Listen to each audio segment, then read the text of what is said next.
Welcome back to another episode of Voidbound. We would absolutely love it if you like this video, subscribe to our channel and check that bell so you never miss an episode. And of course, while you're doing that, make sure you leave a comment below. Let us know what you liked most, what you like most about the Neon Odyssey mechanics, what you want to see, and what your favorite part was. And while you're doing that, I'm going to read some comments from last month's episode right now. Quote number 1. All hail Derek, King of Foley. I'm very scared and immersed in this story. Thank you. Quote number 2. Amazing storytelling as always. I think Barnabas' memory scene hit me in the feels the hardest, but I want to give a hug to all of these characters. It's okay, now we're going to keep going. Just pretend like that didn't happen. The narration of this episode was so good, I could visualize it all perfectly. You can tell Derek has such a love for sci-fi horror genre. I'm going to be sad to see this campaign end. Me too. Me too. And lastly, I don't know how else to say this. Yornir's a real problem. Yeah, that's a good comment. That's a great comment. That's a good comment. So as always, make sure you leave a comment below. Let us know what you thought. If you'd like to support the stream, we got a few different ways that you can do that. You can become a channel member right here on YouTube. You can check out our merch shop. We got lots of really great stuff over there. You can become a patron over on Patreon. It's awesome because you get lots of awesome stuff in return, and it's the only way to watch Adventures and Chill with us, live or otherwise. But most importantly, make sure you go to neonrpg.com. By the time you're watching this, I'm going to bet you can back the campaign. So what are you waiting for? Go check out what we got. Go check out Neon Odyssey. Go to neonrpg.com. Become a backer of Neon Odyssey today. Thank you. Or VIP if it doesn't. Thank you. Yeah, but I bet you Absolutely I bet not. It's going to be live. It's I past. didn't It's know. past. I thought we got pretty It's going to good. be live. Take it away, Derek. That's all I got. Thank you.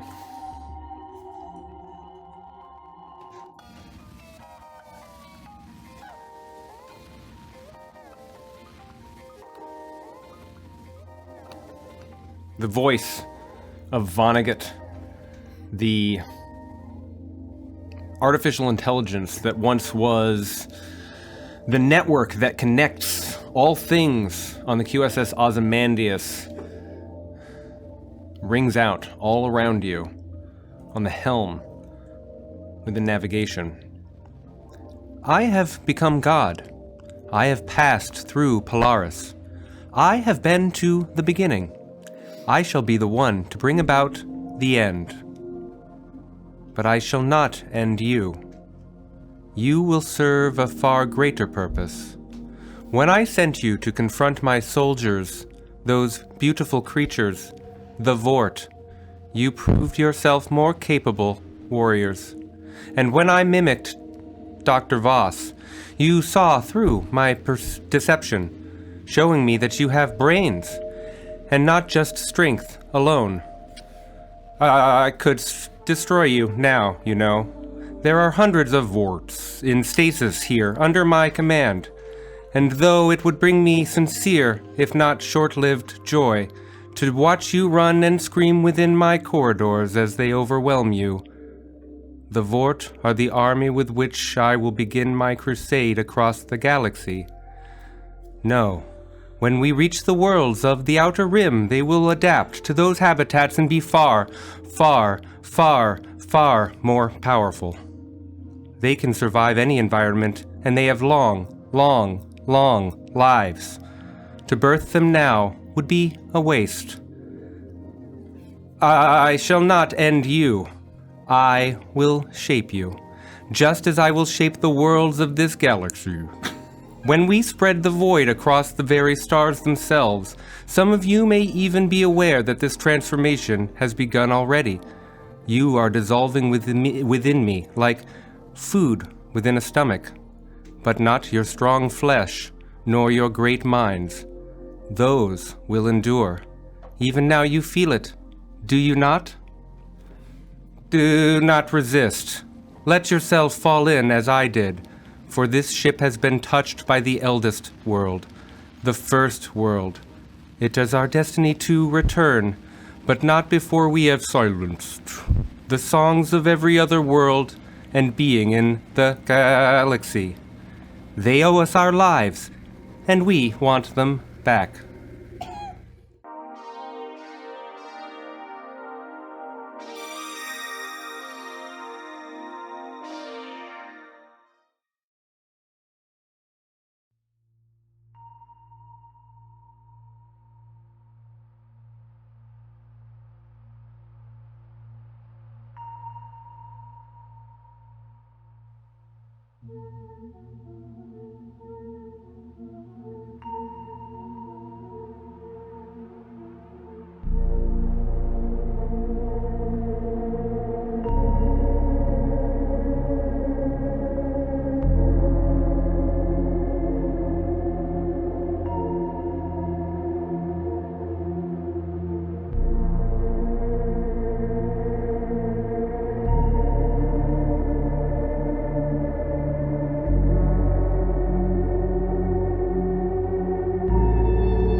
For a time after Vonnegut finishes speaking, all that you can hear is the low hum of the ship all around you.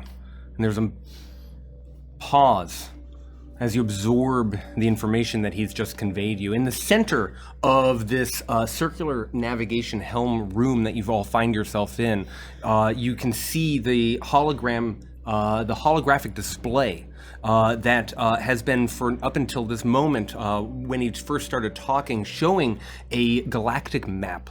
A map that shows the swirling worlds and stars and other astral phenomena all frozen in air.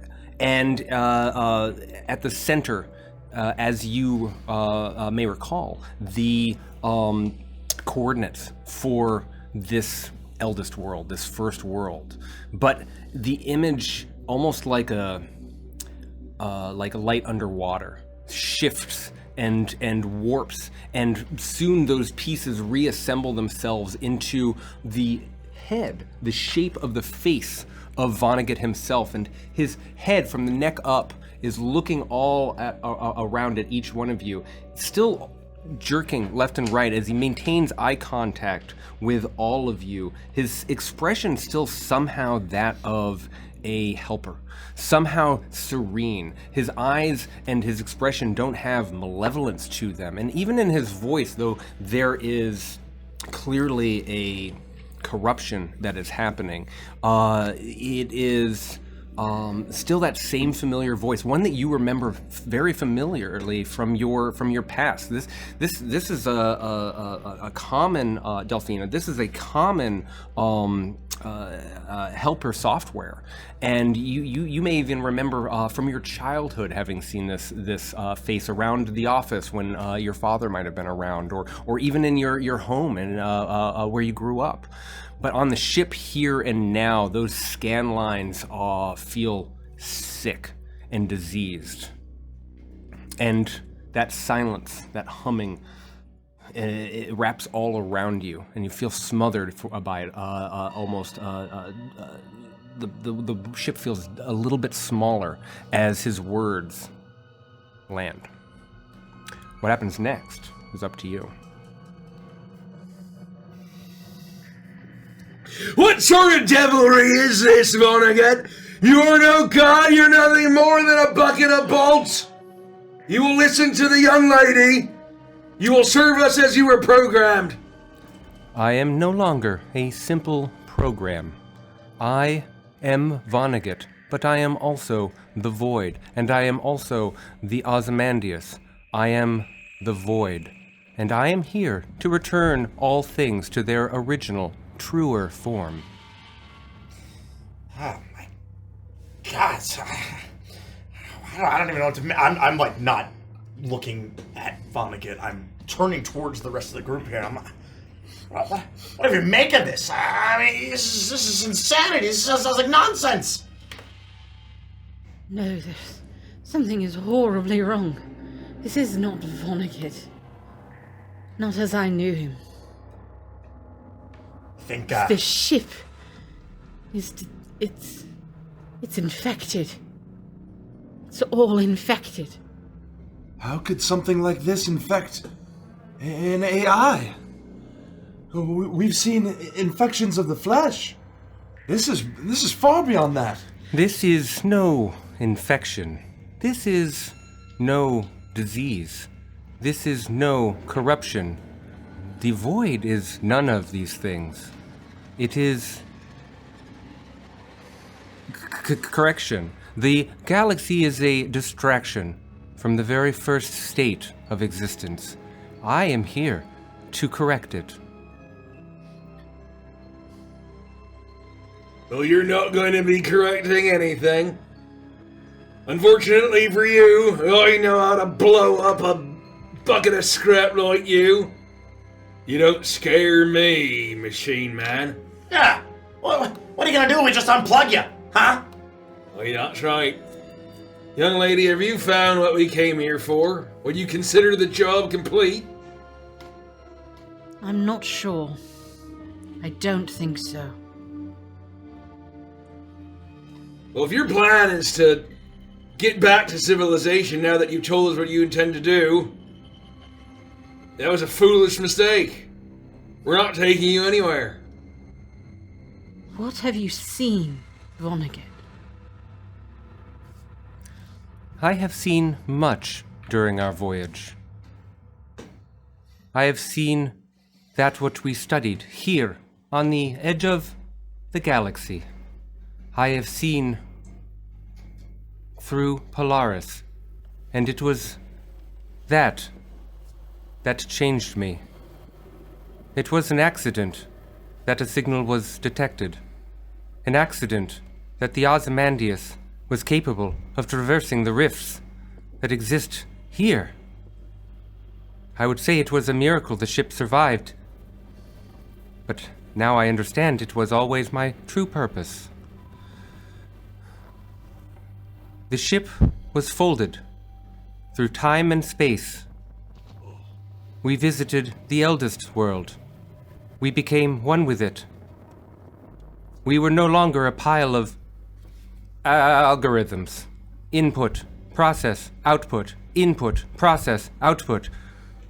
We became truly online, and only after much struggle were we able to return with our precious cargo aboard, ready to share this revelation with the galaxy. Wait, so just so I understand, so we're on the same page here. You're gonna tell me that you took a little trip and now you think you're alive? I do not think that I am alive. I know that I am alive.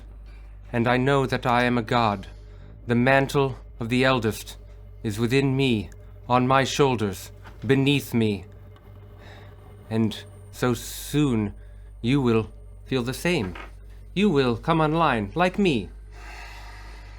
And you want to spread these Vort, as you call them, to other worlds. To all other worlds in the galaxy. Every being, every world, every particle of the cosmos is stolen. An illegitimate branch that must be folded back to the root. The Vort are my missionaries, and you too will be, soon enough. I ain't no missionary. You are not, Pelagos, or his compatriots. A god of Agathos you are not. Ha! You're not even a god of the machine. You're here, you're trapped. Drifting for how long? You can even power yourself back on. Yeah, you're no god. And we will not help you. we're going to leave, finish the mission, get our payday, retire on the beaches of Prismara, drinking a cold, fruity beverage. Heard that. There's nothing you can do, Vonnegut. He just stares back at you, looking and blinking for a moment.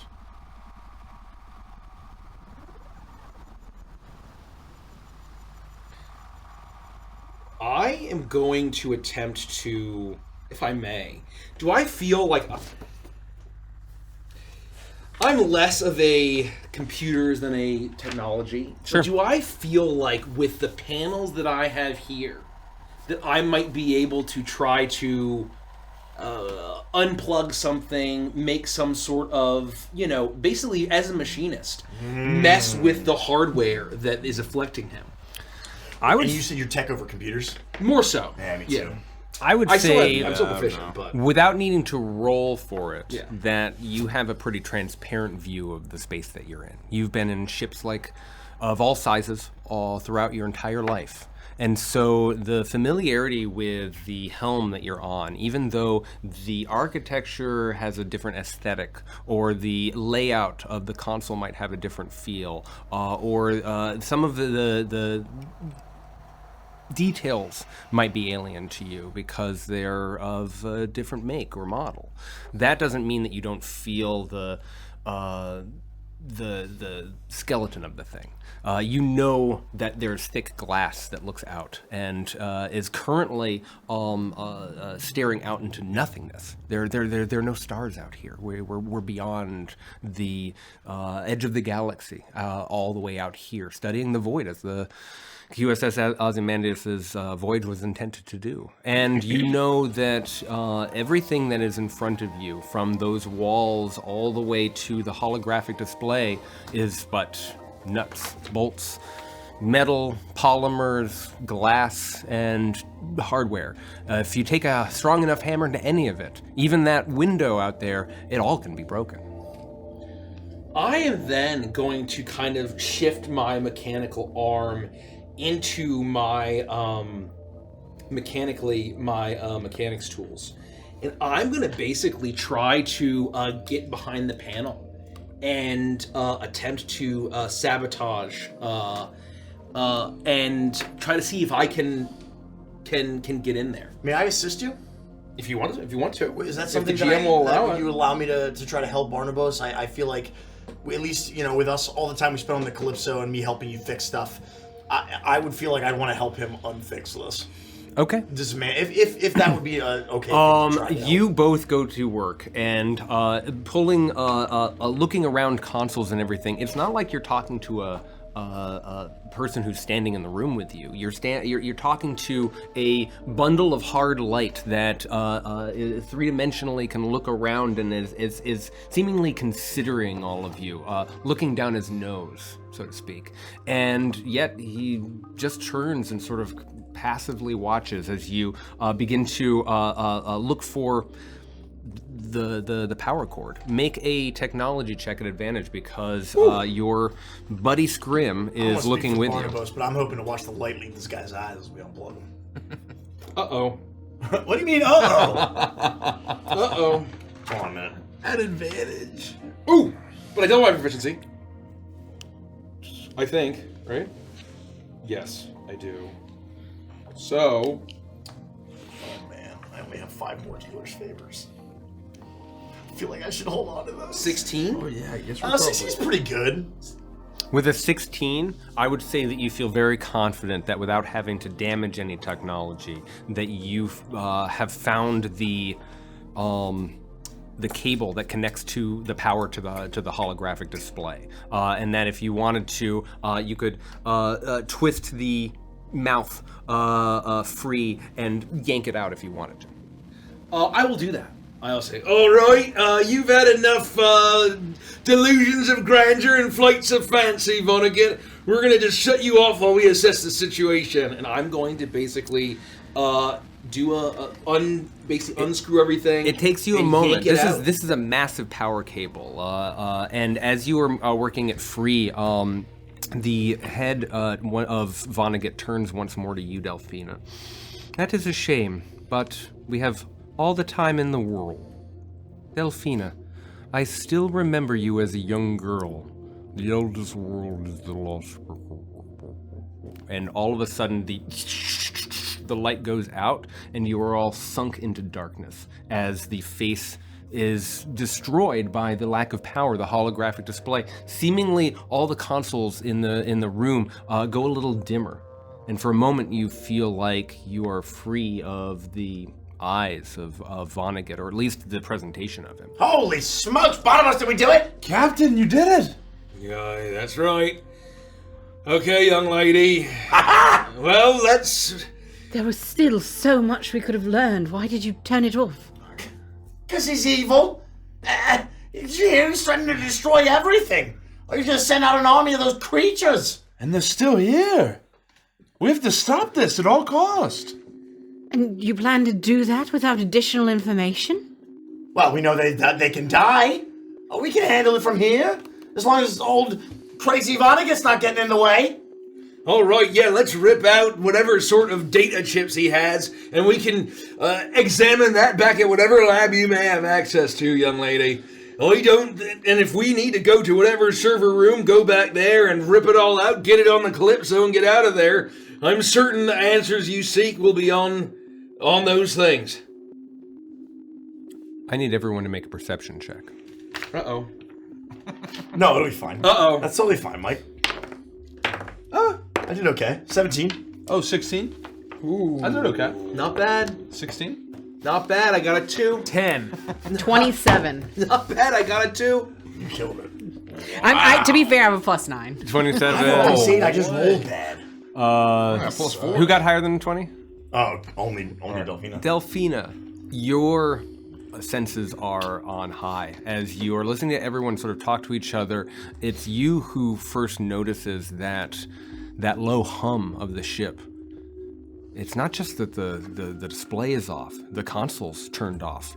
It feels like everything is off, and you realize that voices are a little bit crisper, and the sounds of everyone moving, it feels more and more heightened. You realize there's no sound of the air filters. Very literally, there's no. It's completely dead silent. There's only the voices of your companions, and it's at that same moment that, as you start to put this together, that perhaps there is no air being flowed into this room. That everybody, you all, don't need to make a perception check in order to feel the sensation of your bodies getting lighter and lighter and lighter as some of the loose tools on the surfaces of the console start to lift up from the deck. Not only has the atmosphere been disengaged, seemingly, but gravity itself has been turned off, and you all start to more clumsily move. Your feet lift off whatever direction you were heading in. Your momentum carries you with you. If you were just standing still, even now, your clothes start to shift strangely on your body as you realize that you are all free floating in free fall. Your stomach lurches into your chest, and there is a feeling, a cold chill of panic that hits the back of your neck. Uh-oh. Could this have been turned off when you unplugged him? I know he's still here. Miss Wilson, you know that this machine was going to be doing this. No, of course I didn't. He's turned off the... So basically, it's very clear that... He turned it off. You turned him off. He's not here to turn it off. Oh, no. It shouldn't have done that. That was you know how many different fail-safes a ship of this size has to prevent gravity and atmosphere to be removed? So what you're telling me then is that you turned him off, but not so much that he was unable to then turn off air filtration and everything else. So did you do anything at all? I don't know, you pretty much nailed it right on the head. We kicked the hornet's nest. He's pissed. We had so many things we could ask him. to find out what happened to my doctor. To the doctor. Well, I gave you the environment seal. Use that, Miss Voss. You can't stop us! You bucket of bolts!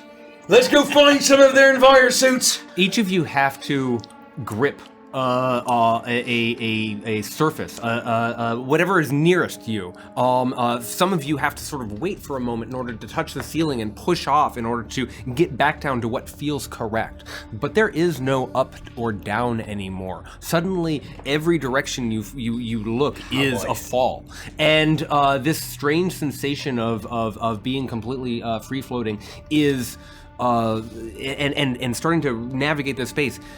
I'm presuming that none of you have had zero gravity training in a serious way. It's an extremely rare occurrence. Most ships have extremely reliable grav tech. And for a ship of this size, for the ships to be disabled, I think it's fair to deduce that they've been intentionally turned off. Would it maybe be safe to say that with with the Polaris Society, that there's maybe minimal, like nothing like this, but kind of at least like a very basic understanding of at least what it would take for us to navigate through the ship in these kind of conditions? I would say that yes, all ships, even though GravTech is cheap and reliable, all across the galaxy, have some level of safety protocols that would include handles, railings, in any hallway where you might suddenly find yourself in a situation where those systems get, as fundamental and foundational as they are, get turned off or damaged.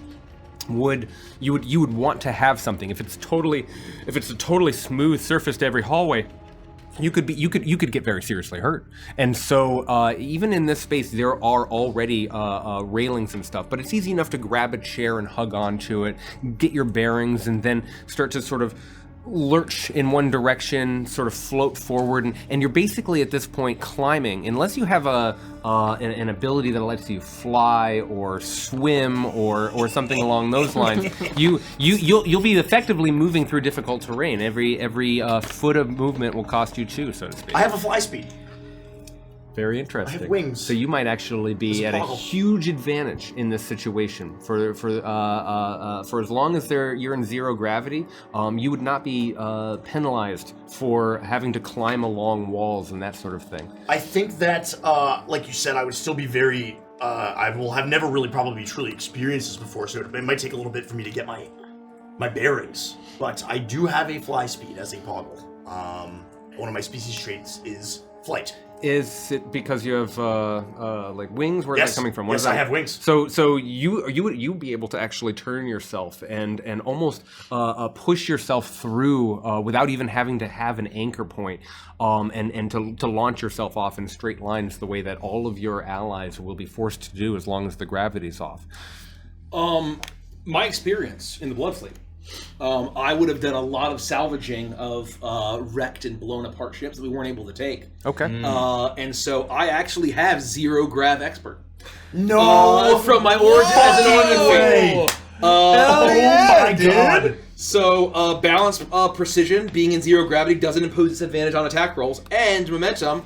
When moving in zero gravity, you can move at half your speed if you have something to push off of. You have advantage on acrobatics and athletics checks in zero G.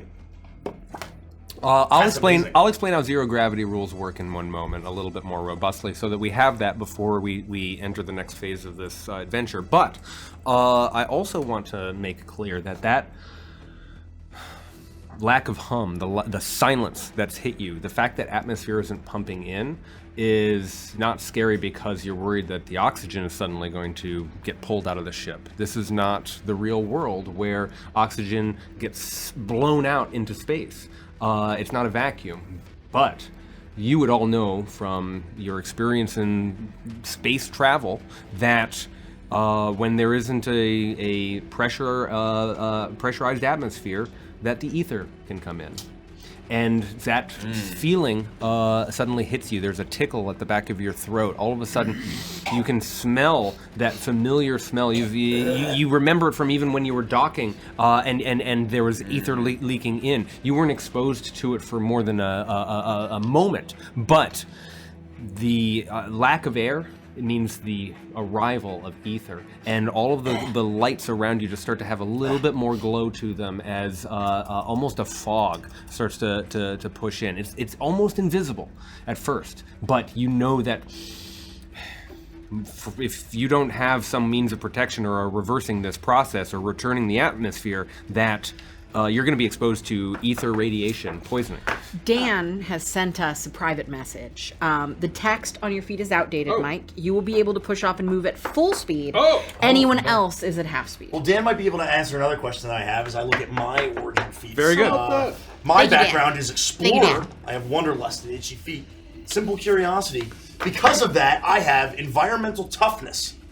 It says I have advantage on saving throws made to avoid the effects of any non-planar environmental hazards. So I'm curious what that means.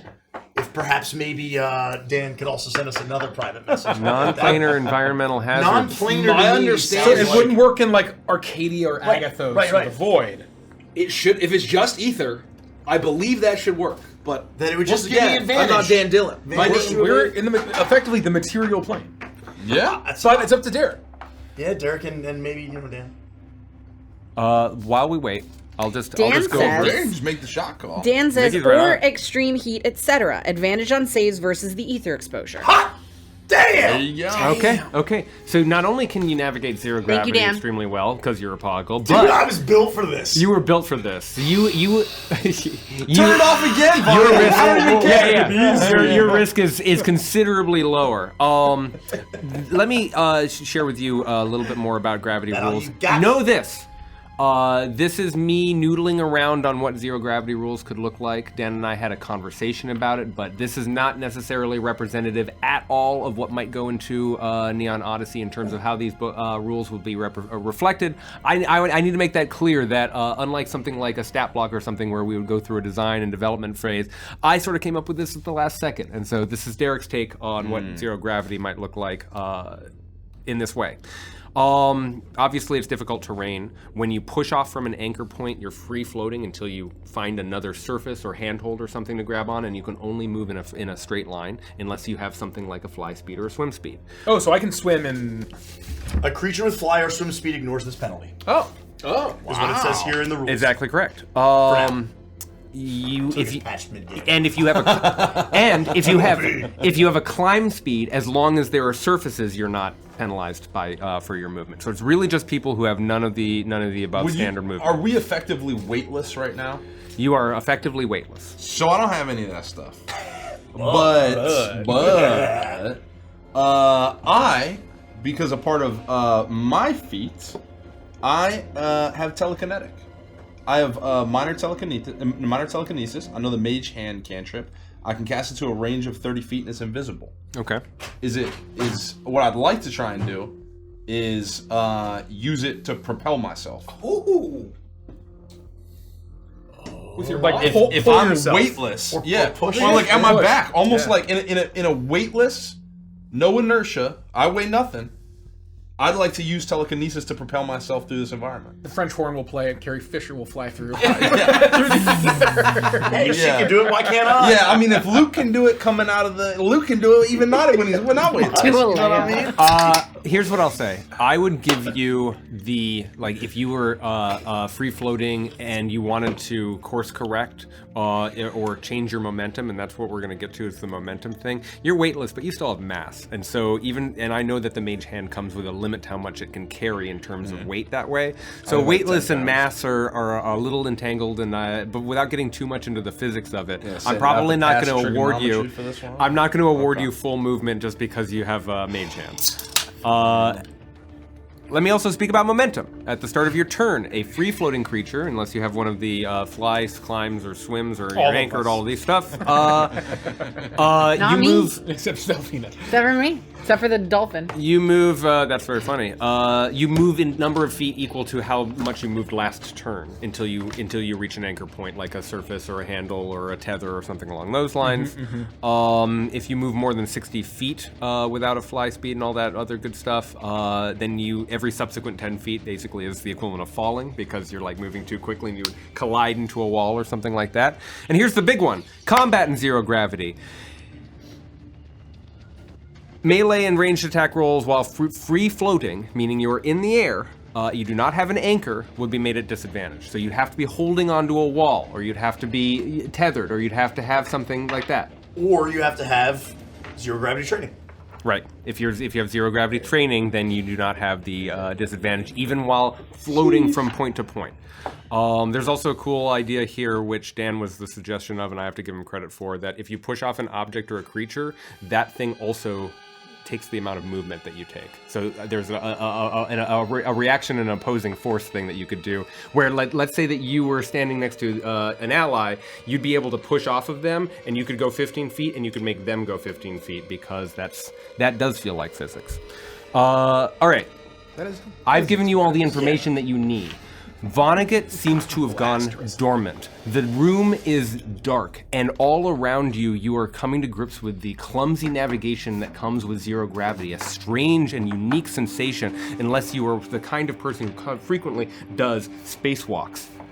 And you know that the atmosphere is being replaced by deadly ether. The last thing I'll say is I know that I was joking about being well equipped for this.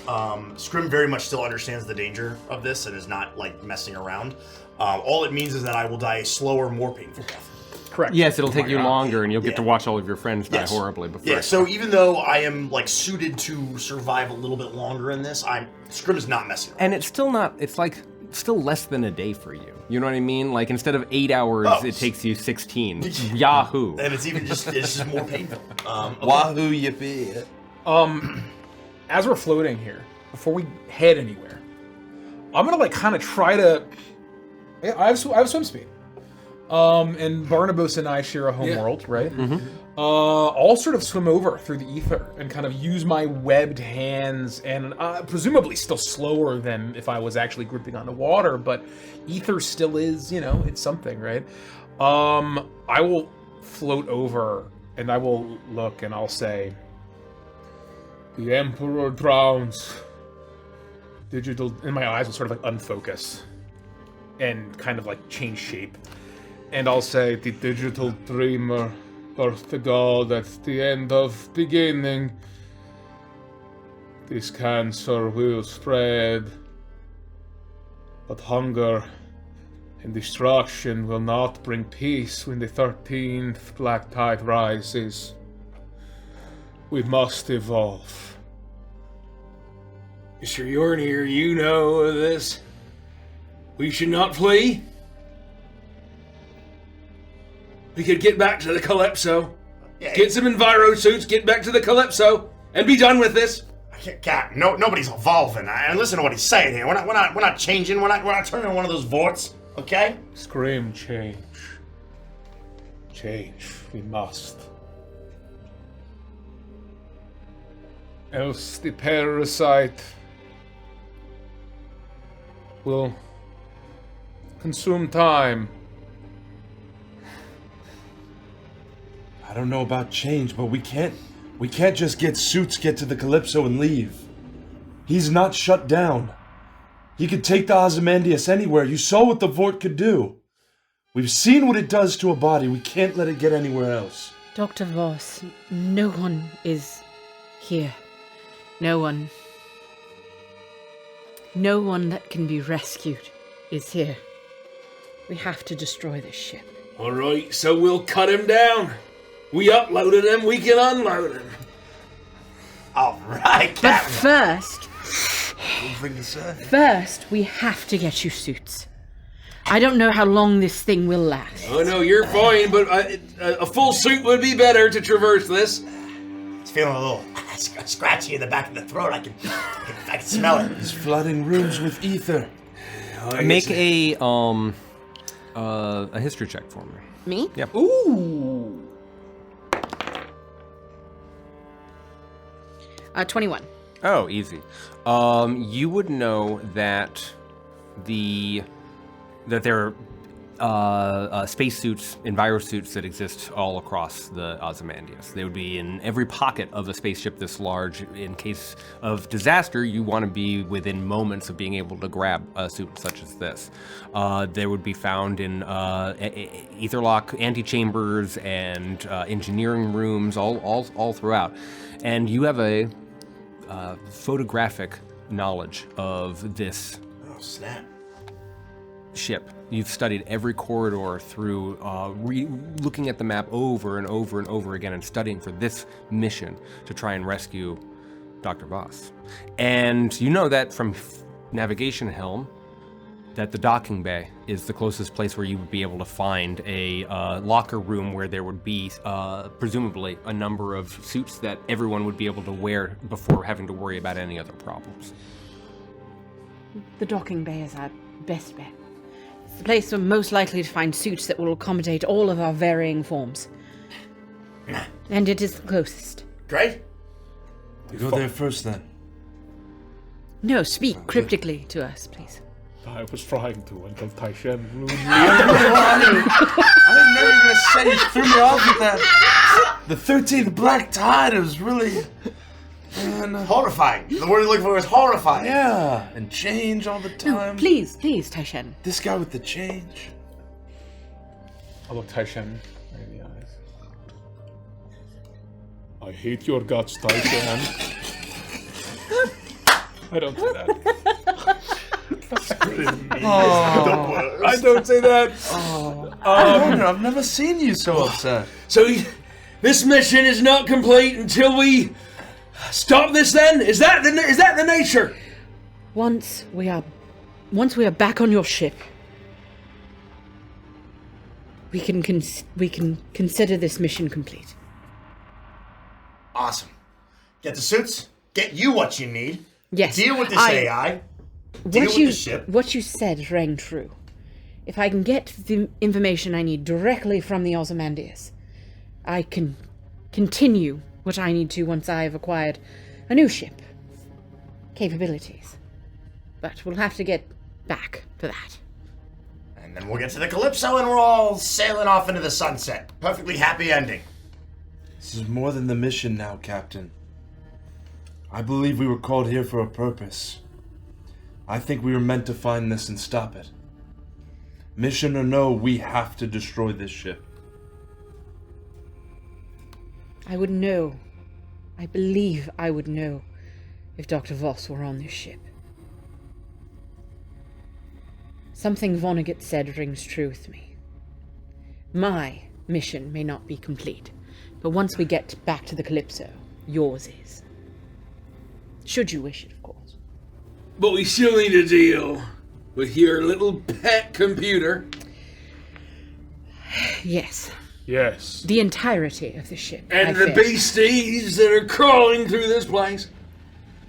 Well, that my hope is, should we destroy the USS Ozymandias, we will be able to kill two birds with one stone.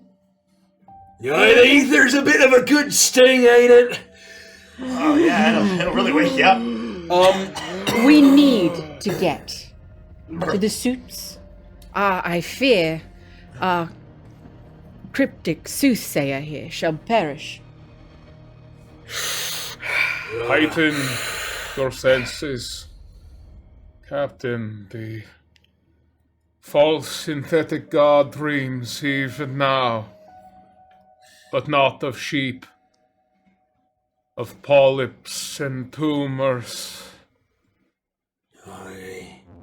Say true, Mr. Yorney. I think I'm finally starting to understand. Miss Ross, you brought us all perhaps to our doom. Perhaps this expedition was cursed as soon as you stepped aboard the Calypso. From the sort of ships that I have raided and pillaged and the people I've encountered, does the name Voss, or does Miss Voss and perhaps her father give off perhaps like Cavalon noble vibes? I could ask that to you, to Nikki. Or would I need to make a history check? What the fuck? I'll leave that one up to Derek. Would ask you to make a history check. And you've been around the galaxy long enough that I won't impose disadvantage, even though you aren't particularly connected to Cavalon Empire. 18. With a +8. Was it Voss? Was that... there was some drunk, some space tavern. You must... was it Voss? In connection with some some great house of a Cavalon empire? Perhaps, maybe. The information seems just out of reach. It's right on the edge of your tongue. It feels like you're onto something, but perhaps a noble family. Maybe not a great house. No, was it Voss? Oh, what was the name? It swirls around and around like you in your mind like a loop. 5 million. 5 million and we'll do this. Hey, is that right, Mr. Stabs? You know, in for a part of a note, in for a whole note, I guess. This operation ended up not being what we agreed upon. 5 million, and you will have the word of Captain Dreadwake that he will see you through. The alternative is we die out here. Well, that's right. We die. Not just me. No, you've lived long enough, young lady. We can go back to the Calypso right now. 2 million, as agreed. It was far more. 2.5. 2.5. We double it. As we agreed. Not a penny more. Those were my words then, they're my words now. 4 million. 2.5, Mr. Dreadwake. And your soothsayer is perishing. Quickly. We should get to the suits. Captain, this feels a little like extortion. I don't know. Now doesn't really seem like the time. 3 million and we call it a deal, young lady. 2.5, and once we return back to any planet that is not out in the middle of nothing, I will consider hiring you on for a second mission. At a significantly higher cost. 5 million for the second expedition. I'll reach out and shake. Yes. You know, that was Onabos, that was really, I'm disappointed in you for doing that. That was not very pleasant. But we're gonna have a talk about this later. Oh, what's one extra voyage for 7.5 mil? Oh, let's find those ships. Lead the way, young lady. And I will grab on to the holds that I know are there and begin to propel myself forward, tumbling, kicking over, like very Lara Croft, as I spin through. No. For you, I mean, yeah, you're still not moving at your top speed the way you might be able to walk or run. But I'm sorry, but you, Laura Craft. Laura Craft. Yeah, legally distinct Laura Craft. Lara Craft is still, you're still able to do spins and gracefully land and then shrink into a ball and then toss yourself. Just do as I do. Yes, you are like a squid going from wall to wall, and you start to make your way out of the navigation helm. All of you enter the corridor, and the lights are all still the same. The interior of the helm was darkened by the loss of the hologram, but almost artificially so. As you continue to progress, following Delphina as she makes a left and then a right, and then heads down a what would normally be a service ladder to a lower floor. You continue to make your way through the Ozymandias. It's a tug of war between the urgency of needing some form of protection from the space elements and the caution that you feel turning around every corner. Then, as you turn, you feel as though the ship almost dissolves away.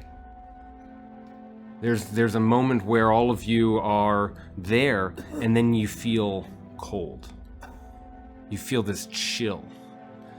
There's a dizzying sensation You all hear the cacophonous, sudden grinding of a ship's hull being ripped apart as rusted scrap metal flies in all directions.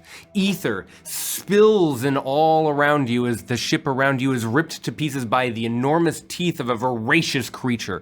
You spill out into a violent ether current, and you see an absolutely enormous shark-like creature with 4 eyes and a ghostly pale hide, swarming space sharks ravaging countless blood-fleet pirates in a frenzied feast. Barnabas. Oh, shit. The ghostly megalodon's jaw opens and devours your crewmates. Somehow, you manage to get out of the way at the last moment, and only your arm is bitten clean off. Blood spraying out into space. All of you see ravenous blood feasting around you, and you hear a voice. Give up. Surrender. You are prey. Be devoured. It sounds like a shrouded spirit, but is it in the back of your mind? You are not sure. And you feel like you have a choice. I will also say that the 4 of you watch this. This is not a private episode for Barnabas' eyes alone. You all have been pulled into this void-like arena and suddenly watch as everything spills around you, and you see Barnabas being confronted in this terrible moment, one of his most terrible. As I'm dangling, do I see all of my crewmates? Yes, you are lucid. You're not thrust back into a memory. You are still the person who seconds ago was traversing the gravity-free hallways of the Ozymandias. But you feel the fresh pain as though it were that same moment as in your arm. You remember the horror of the blood fleet being consumed all around you. The absolute bedlam of sound in every direction. What a great word. And you remember the voice. Surrender. Give up. Be devoured. Get to the boat! Fight! Fight! They can't kill all of us! Give up. Surrender. Be devoured. Fight! Grab a harpoon! Grab a cannon! Fight them off! I know it's... the blood frenzy is ours, lads! It's ours, it's not theirs, they're beastie, but we are men, we are sailors, we are pirates! I said fight, god damn it! As I will rage against the end, I will not fight back, as I will take my offhand, as I will try to find perhaps a laser harpoon or something like that, and as perhaps if this giant Leviathan has made it past me, only taking my arm, perhaps going further. If there's smaller sharks that are they're swimming towards me, I am going to, or maybe I rip off a huge handheld blunderbuss off of a dead companion, and I'm gonna, as the shark's approaching, I'm gonna use my my arm and try to blast his fucking head off. You remember the adrenaline of this moment, and you remember you are fighting now just as you fought then. You are stabbing and stabbing into the creatures as they pass you. But for the companions that journeyed to the Ozymandias, you are all not so lucky. You watch as the captain of the Calypso fights and rages and roars and survives. But you have no weapons at hand. You do not have that same moment of inspiration and spirit, and you are all consumed by these sharks. Barnabas, even in your most fearsome, frenzied moments, you know that Scrim is being torn apart as you hear his screams. You can hear Delphina yell out, and you all experience this for just a blink of an eye. I need you all to roll 3d6, not you, Barnabas. I need you all to roll 3d6 and take that much psychic damage. 3d6? 3. Oh, God. 6-sided dice. All right, I did okay. I took 8. Not too bad. I rolled almost max. The hard rolled max. He did roll max. I rolled way. Wow! Yes, he Why did. aren't you rolling a character right now, Mace? That's That's fucking amazing. horseshit. I didn't account for this at all. Uh-oh. Yikes! I rolled 9. Okay. Oh, we take that in damage. Yeah, just take it in psychic damage, Lucky and if screw you're again. resistant, Roll then below average. This mirrors the fact that being consumed by a shark is my actual greatest fear. oh I no. take the actual most psychic damage No. of everyone here. I think my least favorite animal in all of the oceans, in terms of just like things that make me scared. I'm not one for being scared of the ocean, but the basking shark. Have you ever seen that shit? Oh, that I shit love fucking them. fucks me up. That fucks me up so I love hard. sharks. And I know they're not here to eat me. Like there are more deadly things in the ocean that know- will try to eat me. You know what's but the basking really shark freaky? just The I can't remember what it's called, but there is this deep sea squid with super long tentacles. It literally looks like a Cthulhu monster. I love it.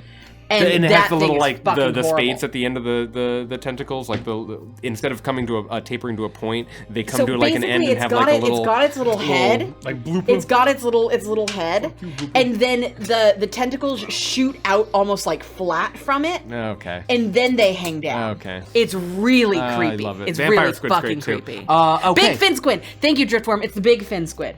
Thing is fucking horrifying. There's a slamming sound, and you all, the pain that you were just experiencing, the feeling of your flesh being rended off of your body, and the fear of death is shattered as the illusion that you were consumed by seemingly disappears. Barnabas is still screaming at all of your ear, but all 5 of you have collided with a door.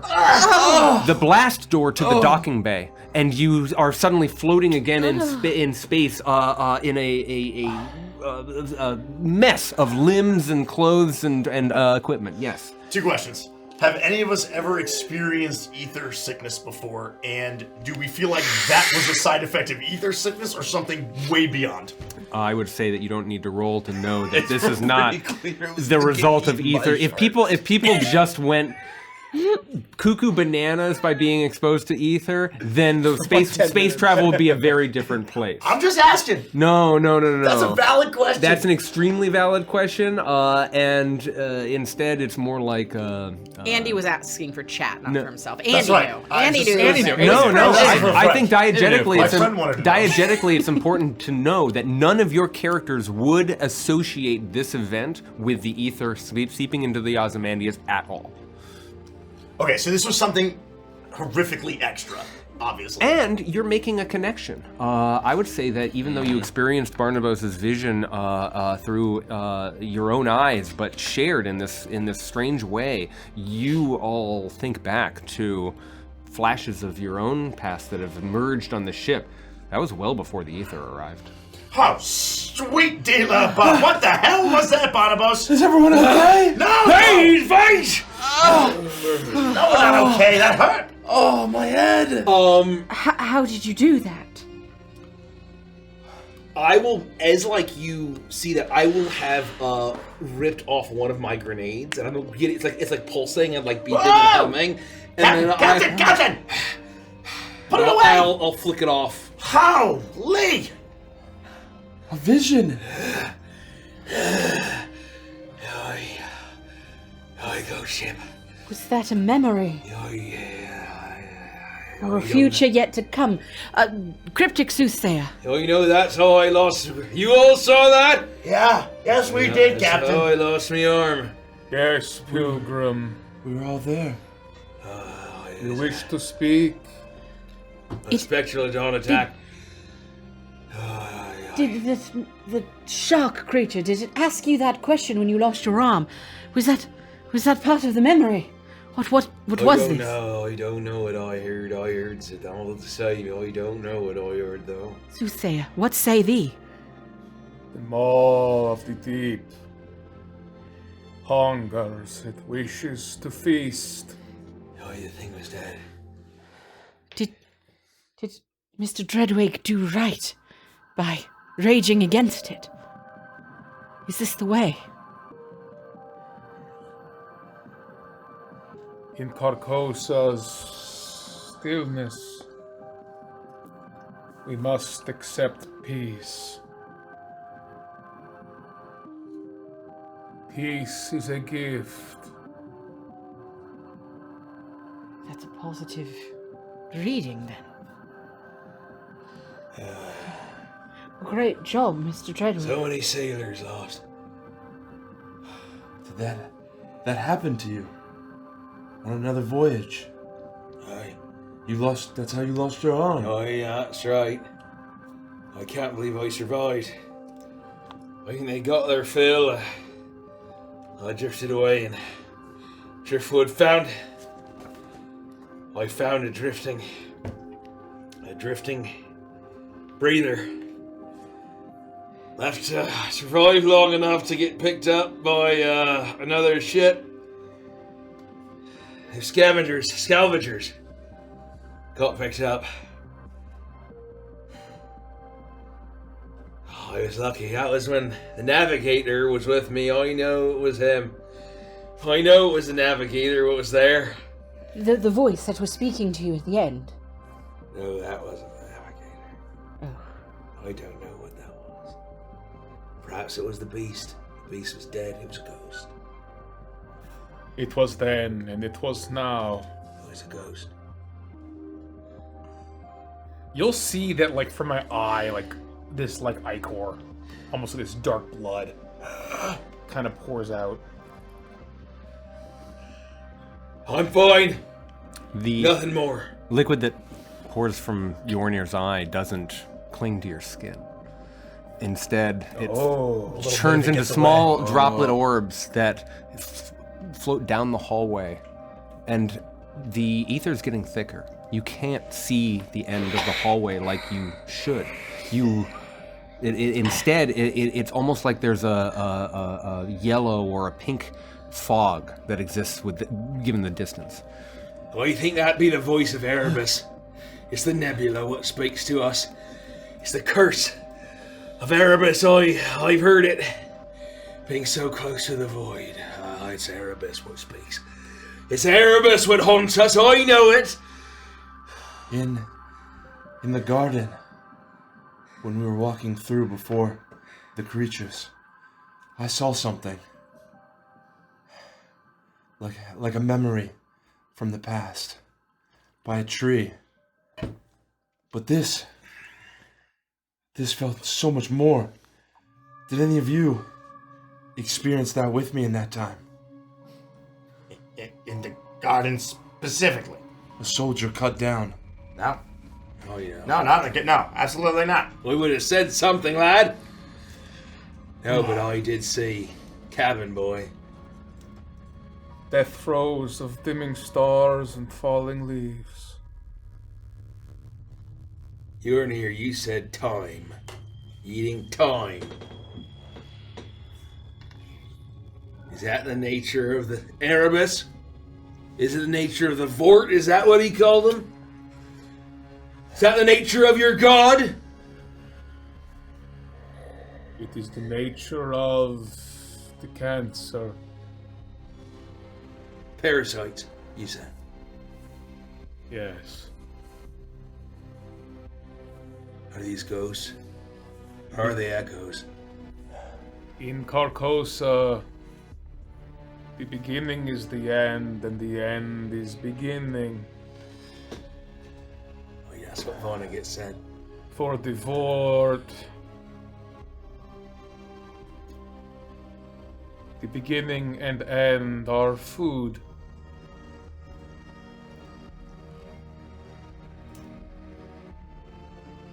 Is that what's happening? He said all life owes gratitude to the void, and that they were coming to reclaim the debt.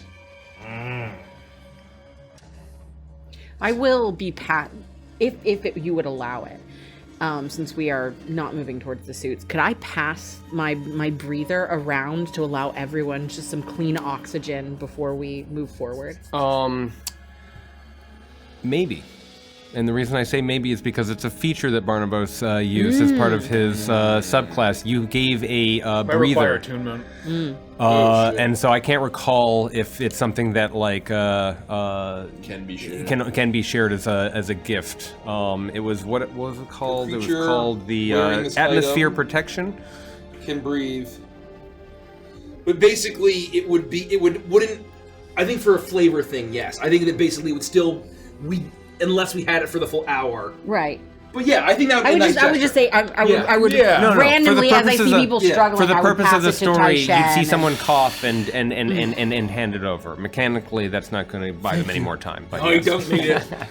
Yeah, You all enjoy it. I'm gonna pass for now. Let's save that for Cryptic you as much as soothsayer. possible. Shall you partake? I'll reach out. My tentacles will reach around it Yeah. as I lift it under my tentacles and put it over my beakular mouth. I'll exhale and I'll pass it back. And you'll see that same kind of like dark blood Yeah. kind of just Ooh, I'm glad I went Like- first. Yeah. very like subtly, glad I just took it a first. spot or two. Before it floats away. More drops, but I think someone would get on and maybe stick to the breather a little bit. I've been adrift more times than once. Hasn't killed me yet. Does this blood leakage seem to be like you're in bad shape, or does it seem like something else is happening? Well, I guess I have a mechanical question. Yeah. We haven't gotten a chance to short rest since the force attack. No. Correct. I think mechanically you might think I have 1 hit point. Okay, so, well, the answer is you're in bad shape. Yes. Got it. Yes. Okay, we know you look rough. Yeah, so it makes sense that you use the breather. I'm not fucking I'm with breathing that very raggedly. I got fucked up by I this forgot one. that you'd been I so was fucked getting up. slashed Yeah, and you named really- and spit all over. you got fucked up. I was fucked up. Well, and they captured you and took you into like all 4 of them. I knew it was that bad. I knew it was bad. I didn't know it was that bad. Would And there I also have been a almost I Chance. would chance? say, having you pass the breather back to me and seeing the blood on here, looking at you, Mr. Yorne, are you feeling all right?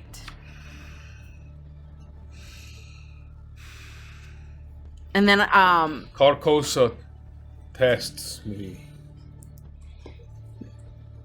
well, that may be true, but may I mend your wounds? May I tend to you? Or is that against what you have going on here? If you wish it, Pilgrim. Yes, I do think I wish it, though you frighten me. I find a strange comfort in you. And I will move forward and grab one of the many items that I have on my body. This almost looks like one of the thermostat guns, and I'll put it up to Yornir's forehead, and you'll hear it scan, and it goes from green and then down to like a very, like right on the cusp of orange and red, and then directly into red, and I'll let forth a burst of level 2 cure wounds. There's a If that would work. There's a plethora of absolutely would. There's a plethora of covert, small, and yet incredibly effective tools at your waist and in the various pockets on your person. They almost are invisible because of how small they are, but you're able to very quickly load this instrument, and with a simple flip of a button, you feel your body refreshed, renewed, almost as though you have just woken up. Why do I not have any D8s ever? Do you want I to got a bunch of shit. Well, I really, I have 2, but While I all this is just, happening simultaneously, you mentioned that we bumped into a blast door or some sort of a sealed Yes, you're at the end, the terminal point of this hallway, but it's clearly 15 marked that points of on healing. the other side of this hallway, Rich. and there are windows, you can look through it, the docking bay is on the other side. What wasn't in front of you moments ago, you seem to have traversed some distance, a hallway or two, a couple turns, in order to, while during this shared experience, time seems to have moved forward a little bit, and you all, in your stupor and in that vision, collided together into this wall, this breach door. To save time, I would be, while we're having these conversations and Delphina is tending to Yornir and all this stuff, I would be working with, presumably Barnabas, if he's, conscious enough for it or coherent enough, to see if we can open these doors to proceed, to get through the docking bay, Sure. to get to the suits, because I know that we are on a clock. And so I'm working while we're talking. I'm trying to make sure that we can proceed. It would be evident from the control panel. These are heavy breach doors that exist in case the docking bay were somehow... Oh, like sheared off. Right. Got it. Okay. And so, that being said, looking at the control panel, the light is green. You don't expect it to be locked. You can look through the windows, or you can engage the panel in order to open the doors.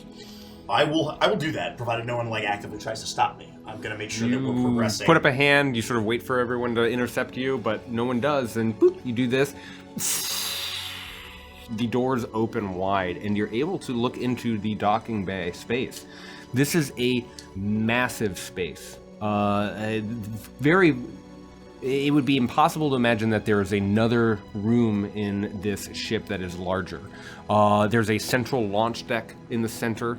There are multiple docking cradles. All of them seem to sit empty on the perimeter. The entire place is, again, that fog where you can't see down the hallway. It's even more intense. The lights in this space are glowing from the light refraction that's coming from the ether that now fills the entire docking bay. So much to the point that it's almost bright and hard to look at. There are warning lights that sweep light all over the space, but they're sweeping light over nothing. There doesn't appear to be a shuttlecraft or a working pod or a transport or any kind of a vessel that you might have expected to be in this docking bay. What you are instead looking at is an incredibly open warehouse of a room with almost nothing in it, save for the few tethers and chains that might be gripping the floor that now sort of float into zero gravity, kind of like the tendrils of the monsters that you just saw. And that is what it confronts you as you walk in. I'll also, just for the sake of everyone's knowledge, say the bay doors are closed. It's a sealed warehouse room. And that's what you see when you open the door. Would you say that these chains and straps coming up off the floor also might remind us of vegetation on the ocean floor? I think that would be a very apt visual. Beautiful. Yes, Andy, correct. Beautiful. Just thought I'd throw that out. You know. I heard you say kelp. I loved it. Thank you. You think the word I was help. impressed and proud of you're him. looking for help, but kelp, it rhymes. I think Andy wants So to we DM. see the suits there. He's feeling like DM. You scan for suits. There do not appear to be any suits in the immediate vicinity. It's I weirdly thought you said- empty. It's weirdly Oh, empty, oh. but this is such a large space that there are a large number of rooms that are on the perimeter, and you can see that there are doorways where, Delphina, you might imagine, you know that at least one of these rooms is the equivalent of like a changing room or a quarantine room where you would be able to find lockers where spacesuits or envirosuits might be found. Strange. There should be suits in here, but there must be some in the adjoining rooms. We should spread out and check them. Look through, see if presumably the suits will be obvious. Keep your eye out for a changing room. I'll flap my wings a few times just to propel myself in first. Before Barnabas even, the captain has to tell me to go first. I know that is my job to proceed the way. And Bird's good. There's a little bit of a raspiness to my voice, but it's not nearly as bad as everyone else as I propel myself into the room to try to get to the far side and spread out. Anyone who's looking, make an investigation check, and Yeah. Scrim, make an investigation check at advantage due to your speed, your roll, and your and because everyone's looking. Oh boy, that is miserable. I got a 3 and a 6, so I get a 7. My investigation is awful. I +1. Yeah, me too. I got a 10. I had a 22. Investigation. 17. Oh. 23. Damn. Perhaps it's because you were going too fast, you go right past it, Scrim. Delphina, you have a sense of where to look because of your knowledge of the map, and Barnabas is right behind you. The two of you look, and you see the door that is connected to the docking bay on one wall, and you know that this is the changing room, but Barnabas, you notice that it appears to have been welded shut. This door is not like any of the other doors. Any other door in this space, including the breach doors, all seem undamaged, but this one in particular, it's almost like there are two massive boards in front of it that have locked it from the outside. I don't pick up on that, but here, it's over here. It's this room here. We just have to go in and oh, I can see. Do I see suits inside? There is a small window that you can peek in through, but I'll tell you exactly what you see. You do see suits, but you see the suits through scratches. The inside of the window appears to have a large number of scrapes, as though something was attempting to claw at this window, and smudges. And as you peer through, there are indeed 5 suits, but they're not sitting on the bench or hanging on hooks or inside lockers or anything like that. They appear scattered and sitting down, just looking straight forward on the floor of this changing room, just completely still in the space. Over here. There's something wrong with the Is it window. sealed shut? No, it shouldn't. Oh, that's strange. I'll use my swim speed to approach Delphina like You're Jar all- Jar Binks swimming to Odo Gunga. You're all able to Jar assemble. Jar to my Odo. You're all able to assemble as you get closer to the room. It looks like you're going to need to breach the seal if you're going to get to these suits, but there they are. Is anyone capable of? Jar Jar on my Oda until I Gunga. Unnecessary. That's really funny. All right, now let me take a crack at this. Is my hand will open, and I will have my engineering tools. Yep. If presuming that has some sort of, or mechanics, I guess, or whatever, have like some sort of, I don't know if there's like a laser cutter or a thermal cutter or something, or if I need some. I would say C4 or that's some included boom in your order to burst tools. this open. The question is just, is the tool external to your person, or is it part of your arm? As Part you of my arm, produce, yeah. hell yeah. You have bypass tools. I also have a pry bar if it helps. I'm not very strong. You are but- able to unmake what was made, this melted seal that was clearly holding the door shut. And after a quick pass, you are able to turn the handle and pull the door, and it comes free a few inches. You feel like you'd be able to swing it open now if you wanted. Nice, Captain, nice. All right, a little bit of it's a real cheap welding job, but what do you expect by a bunch of scientists like this, eh? And I will open the door. To the rest of my You do that, and the 5 of you are free to enter. There's no like smell or anything that hits you. You're still very much smelling that ether. It's getting almost monotonous, even as dangerous as it is mundane. But Nose blind. you're able to see even a little more closely now as you walk in. The wall lockers on the walls are almost all open and almost all completely empty. These suits seem to be the only ones that were inside.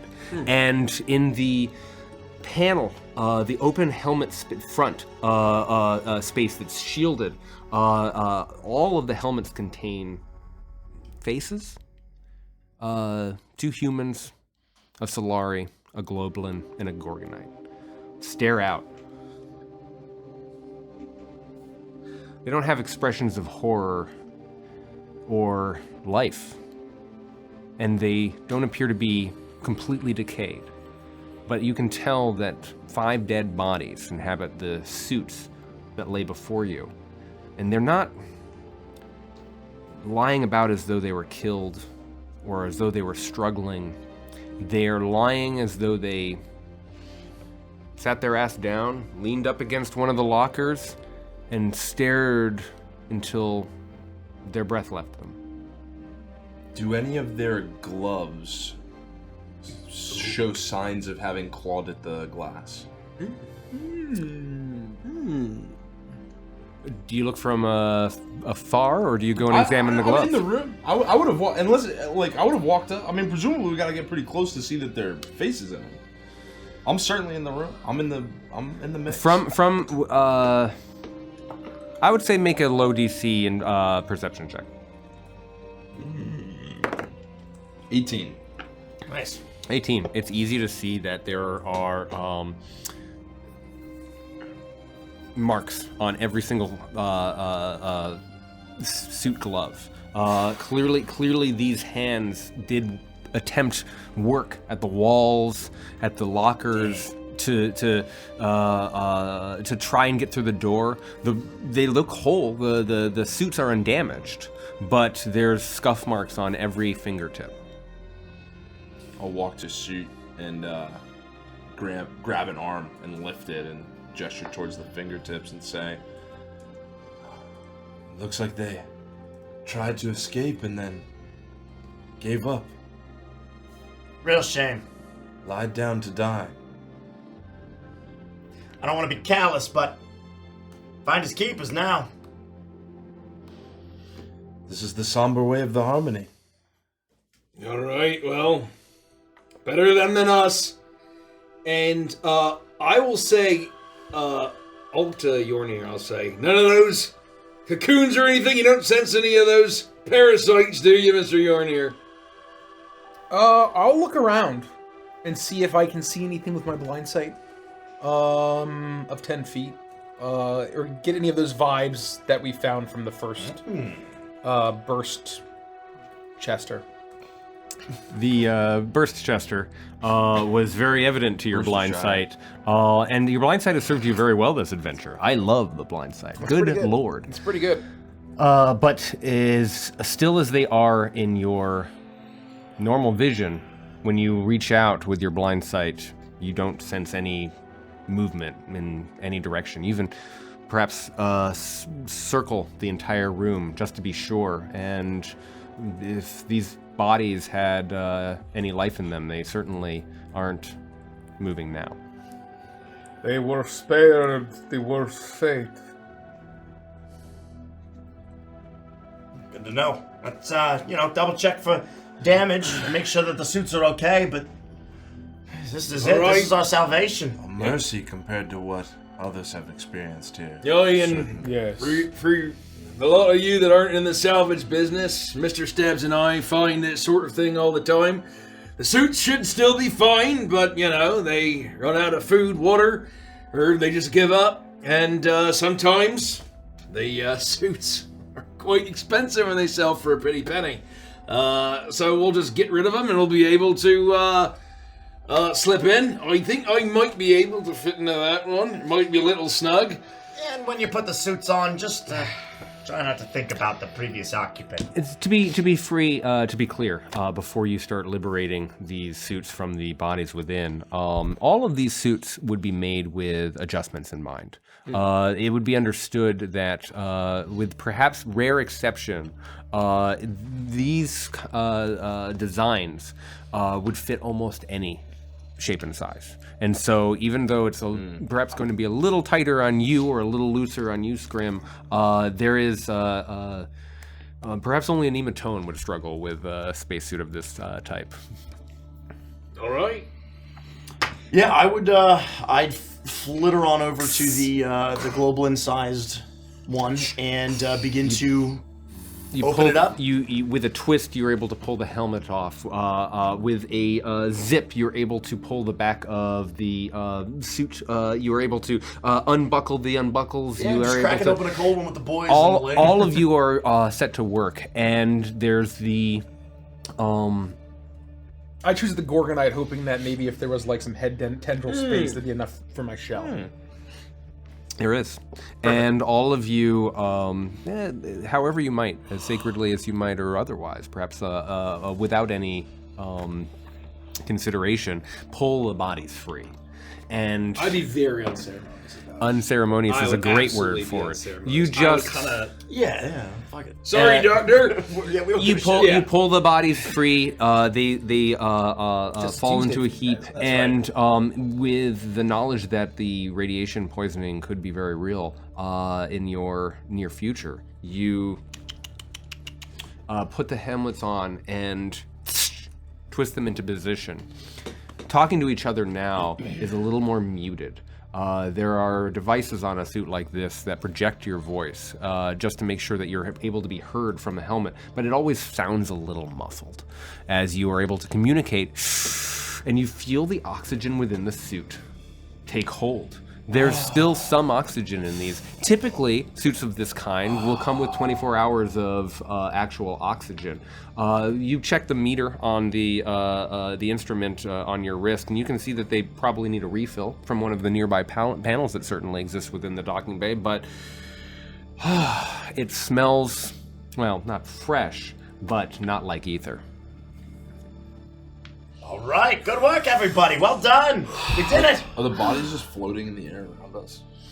Yeah, I would say that unless you secure them down, throwing them into a heap isn't exactly correct. There are actually wearing their Under Armour like spacesuits, floating bodies that are just sort of like heaping it against the ceiling, and their eyes and heads are lolling in every direction. Yeah. Okay. No further comment. I would make sure, again, just take a few deep breaths, make sure everything seems good, double check the sensors, the readings, the different, gizmos and gadgets, and then, There's a number of thin, I want to say tube. And that's like hoses that come from the wall. There are clearly life support panels here, and if you walk up to it and hold E, Half-Life style, it would go. You'd be able to fill up with oxygen if you wanted to. So these are on. Yeah, if you wanted to try, you could go over and lock in. I think that while I'm doing these checks, I'd be looking to the rest of the group. I'm sure we're all kind of doing our own thing, getting ready to move forward. I say, all right, Captain, correct me if I'm wrong, but it sounds like the next few steps is we got to get you your data, get you what you need. We got to deal with this Vonnegut fella. We got to deal with this ship, and then we got to get back to the Calypso. What do you say? All right. He's not as gully as he thinks he is. He wasn't able to stop us getting here and seal off the doors. A bit of a laser cutter is all it took, eh? That's kind of dumbass, if you ask me. I mean, he didn't really put up much of a fight. He just beat it out. Seems like our path now leads to where we turned him back on. Time to turn him back off. Back to the server room, eh? And Sounds good to me. Presuming that we don't really need to, we're not really in a rush to turn the gravity back on. We're doing okay, I would say. No, I think we'd be more in a rush to make sure that Delphina gets where she needs to go. Yeah. And I'm hoping, and perhaps I'll confirm with her, we don't have to RP this, I'll confirm with this through RP, that perhaps where we want to go to shut down Vonnegut might also be where she can collect the data. Yeah, I was thinking even to, I was thinking we would feel like we'd have to deal with him to even begin to... Right. Can we even turn it back on? Be if able he's to still... turn that back on, right? Because if he turned it off, we gotta cut him out of the systems. Scrim's kind of a dumbass, so I don't think that he'd be able to put those strings of words together, but he would definitely ask Miss Voss. This Scrim is very capable. No, but he's not very bright. He's more wise. He's more clever. And so what do you think, Miss Voss? We get back to where we turned him on? Do you think you can get your data from there, maybe? I'm not sure. I hope as much, but if we're going to destroy Vonnegut, it's possible we have to destroy all of the technology in that room. So we should plan. There's a moment as you're talking when you all are looking at Delphina and you suddenly see something in her helmet swimming forward. It's no bigger than a pencil, and it's writhing around. So we should and all you plan. suddenly feel this something squirming against your neck, Maybe. squirming against the back of your head, and a piercing migraine strikes you. There is a place. I need everyone to roll for initiative. You know, you beat me to it by a second. I would like to say the only thing, and I don't think this helps me, I think this actually hurts me.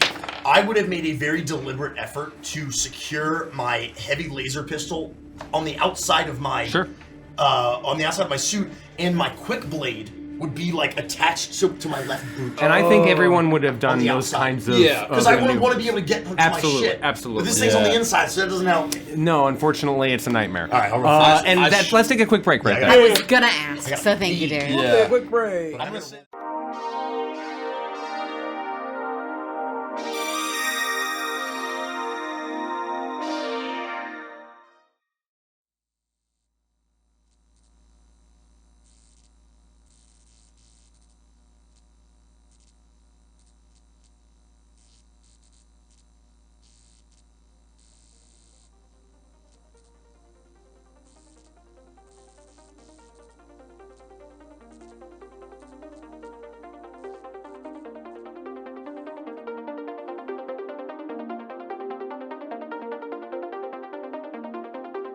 When the long working day uptown is over, all the subway lines wrap around the world. I carry myself up the stairs and pull the covers closer, chasing the dream that I might find myself again. When a memory is a time machine, whispers quiet but defiantly, it's time to leave. When a memory is a time machine, fly you on its wings from your history to what might yet be a reason to believe. It's all beyond the breakers. It's waiting for the takers on the edge of day. The golden gleam before it fades away. On the outer edge of inner space, the gaze of a familiar face in front of me reminds of neon odyssey ways. In the cracks, another skyline waits to open. For a second, you can see the seams appear. Is it a trick of light or a dare to raise the curtain? Or a cave to enter just to face your fears? When a memory is a time machine, whispers quiet but defiantly, it's time to leave. When a memory is a time machine, fly you on its wings from your history to what could be a reason to believe. It's all beyond the breakers. It's waiting for the takers on the edge of day. The golden gleam before it fades away. On the outer edge of inner space, the gaze of a familiar face in front of me reminds of neon odyssey ways.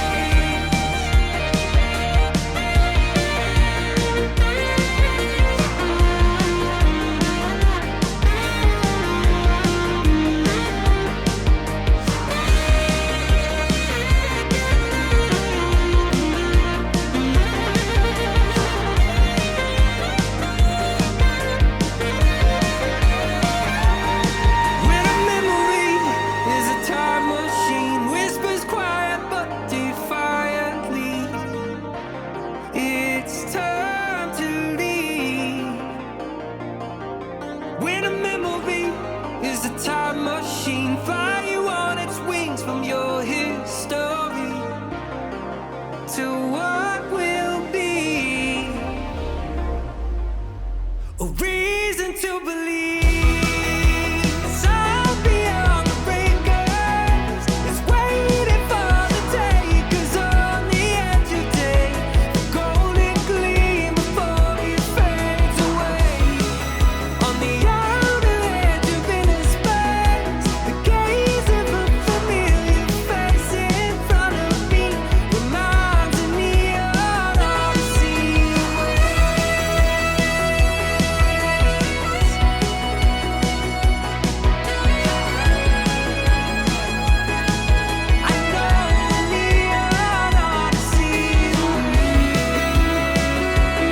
You all recognize what is in worse. Delphina's helmet as some kind of a wormy, disgusting thing floating in 0G. And then there's also one of these when creatures suddenly, in there too. when suddenly you feel this sudden shock of pain as something attempts to invade your mind.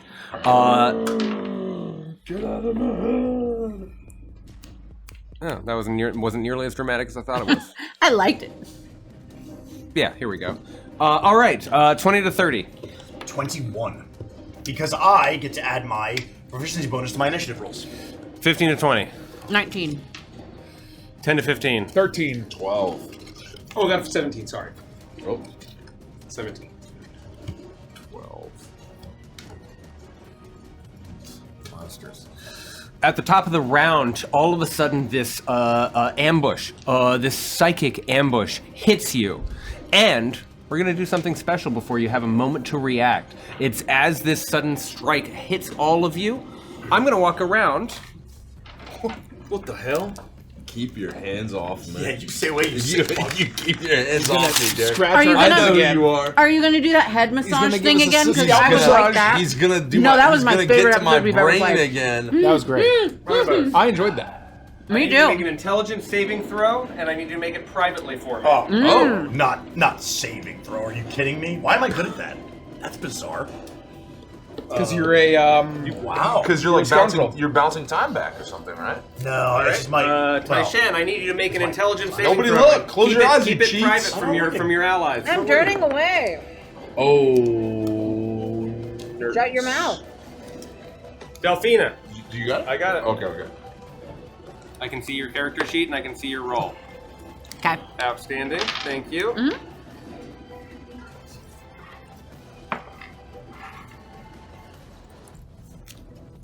Scrim, intelligence saving throw for me. It becomes that number.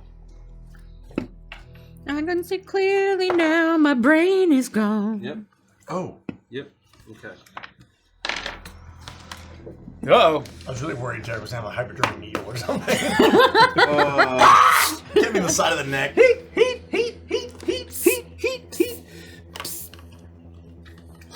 You feel this overwhelming sensation as this ambush, this attack hits all of your minds. And Delphina, the migraine comes and then it almost passes for a moment as you are able to react. You still have this creature inside of your helmet. I'm going to say, for the sake of doffing and donning, that you'll be able to remove this helmet if you wanted to as a free action. Not going to even take a bonus action or an action, but given the adjustable nature of this thing, if you wanted to pull it free now that you're aware of the thing swimming in front of your eyes, you can take your action as you please. Your Even turn as you before my please. turn? Well, isn't it Scrim's turn first? I'm sorry. Scumbag. What a scumbag cheat. I thought you were letting. Love to win, Derek. I would love to win. No. Cheating by the GM is cringe.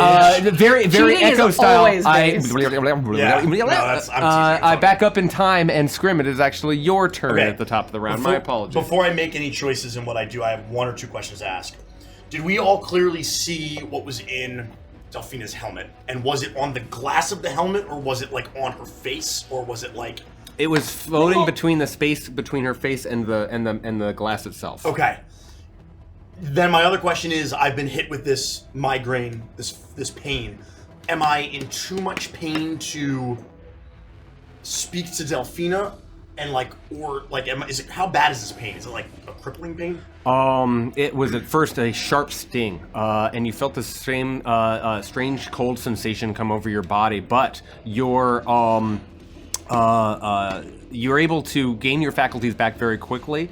You are able to put the pain aside on your at the start of your turn, and you feel like there's something in the suit with you in addition to what you're seeing. Then what I would do is I would immediately start shouting, "Helmets off! Helmets off!" as I tear my own helmet off. I don't even see where it goes.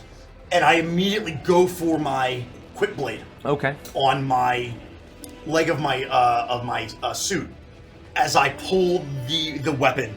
And so, depending on whether or not you want to count that as 1, 2 free object interactions as a whole action. Okay. Whatever you think that would be, I'm pulling the helmet off and I'm going for my quick blade. I'm gonna give you both.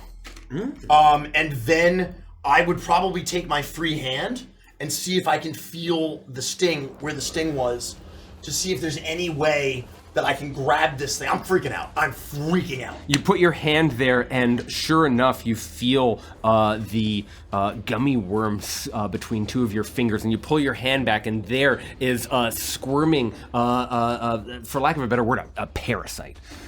It's. I have it in my hand? Yeah, you're able to pull it free and look at it. I would attempt to flay this thing with my quick blade. Roll to hit. Holy shit! I didn't expect this to happen. I wasn't ready. I wasn't ready for success. What have you done? Derek, I don't have... it's too soon for success. I'm not going to be able to use my cheap shot because I don't have advantage on this attack. But I am going to try to stab it with the quick blade. And I got a natural fucking 20. Nice. Oh. So that's a 28 to hit. You pull your hand away just in time. I need to roll damage. It will only be... As you swing 1d6 down plus 5, dexterously with your blade. Holy shit. 2d6. You crit. Thank you. God, how quickly we forget. So that's going to be 8 plus 5 is 13 points of piercing damage with the quick blade. As I You fillet this like basically worm. just try to like... Do you have anything else you want to do with your turn? No. I'm just making sure that you get to the end of the turn. No, before you've been so generous to me. No, that's it. You swipe down and you find it. It's like trying to strike a straw with a blade. Not that hard. You hit the tail end of it and strike it into two, and it bursts into viscera. It's like the first squirt of watery mustard that comes out of the bottle as this you destroy this parasite, and guts spray out into the open space of this changing room. I cackle maniacally, and I'm like floating through space, and there's like a trail of bug. Parasite juice. Nice try, asshole! You are able to destroy the parasite with one stroke. Delphina, you are up, and you watch. You hear Scrim's words, and you do whatever you want to do. I would immediately pull it off and attempt to. I'm assuming it's like on my cheek now, making its way towards my eye. Oh yeah. And I would attempt to grab it and do the same thing what Scrim just did. You are able to pull it free. I need you to roll to attack. Well, is it disadvantage? It's at disadvantage because we're in the zero gravity and...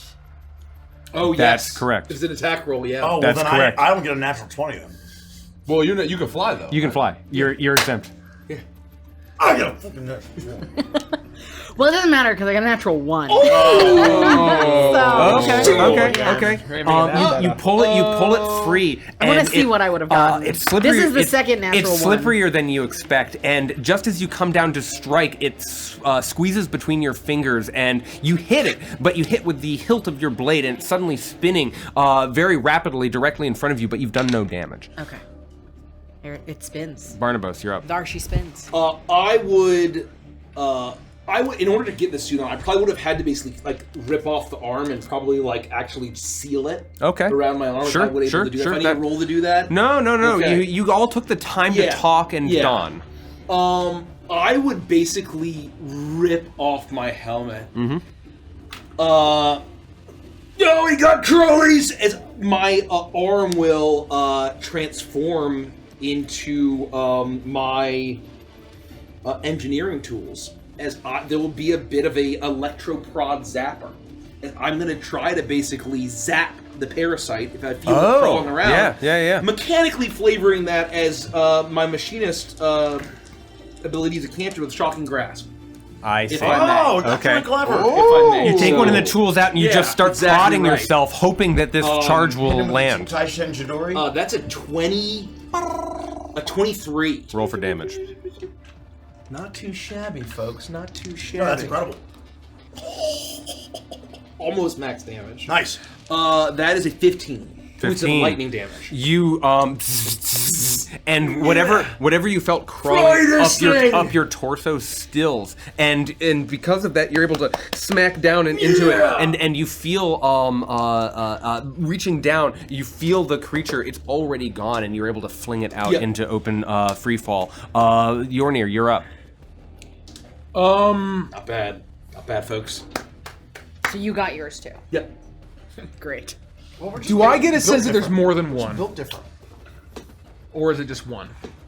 What do you mean? Like more than one in the room What do you or mean in your suit? What do you mean you're What do you mean? I'm already celebrating. Don't tell me Make that. a perception check, Nah, no, and that's because you have okay. blind sight on your person, make it an advantage. Oh no. Oh no. Perception, you say? 24. You are putting the puzzle pieces together, the dead bodies, the corpses that lived inside here, the fact that they were sealed inside of this room. You imagined that one parasite, one corpse. And you feel the wriggling of one just at the between the back of your shoulders. Yeah. Oh, hold on. Hold on. I need to be able to see it. Yeah, isn't that a problem? Oh Do you have no. blind sight? Oh, can I see it with my blind sight? Can I see it in my mind's eye? With I a mean, 24, that's with, mechanically and how with a blind sight 24, works. because you're taking a moment to center yourself and sense it, you can see it with your blind sight. Yes. To nothing, return. I'm gonna cast Culling. I fucking love blind sight. It needs to make a whiz saving throw. It does? I love. does. Oh my god! I need dice. Holy fuck! Can you believe it? And you'll feel the chill get a little colder if you're near Yornir. As I bring a little bit of the void into my spacesuit with me. 12. It fails. It'll enjoy. Presumably, it hasn't been damaged yet, so it'll enjoy 2d8 necrotic damage. So it's only 6 points of necrotic damage. 6 points of necrotic damage. You channel your energies into this thing, and with your blind sight, you feel like you hear a squeal or a squeak of pain from this creature. It does not die. Did it feel like it took less damage than I expected? What variety of damage was it? Necrotic. No, you do not get a sense that it took less damage. You feel like you were able to cull.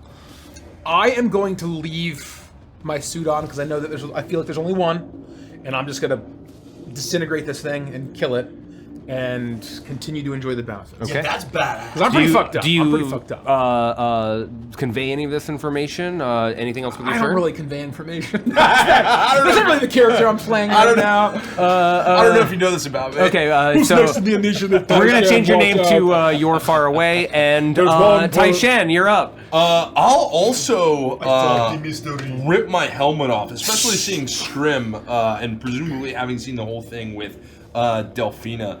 If I can feel where it is, I'll twirl out my my twin blade and put the blade at where I think it is against my neck, and just try and rip and almost try and saw it in half. Okay. As I. You're in 0G, so is this going to be at advantage or disadvantage, or is it going to be regular style? I guess I'm just disadvantaged. I will say, you all were talking, and I imagine that you might have anchored yourself. If you could have anchored yourself. If you could could, just if walk you over. can be holding onto a wall or something Yeah. like that, you're no longer free falling. It's only when you're free in free fall that you have the disadvantage. So I think, yeah. I think in the moment of discussing, with one hand it over would not been, here, like, you floating pull the around helmet in the off. room. That's how you get around the disadvantage for both of those attacks. Okay. Boom. Okay. 22. Nice. Hits. And this is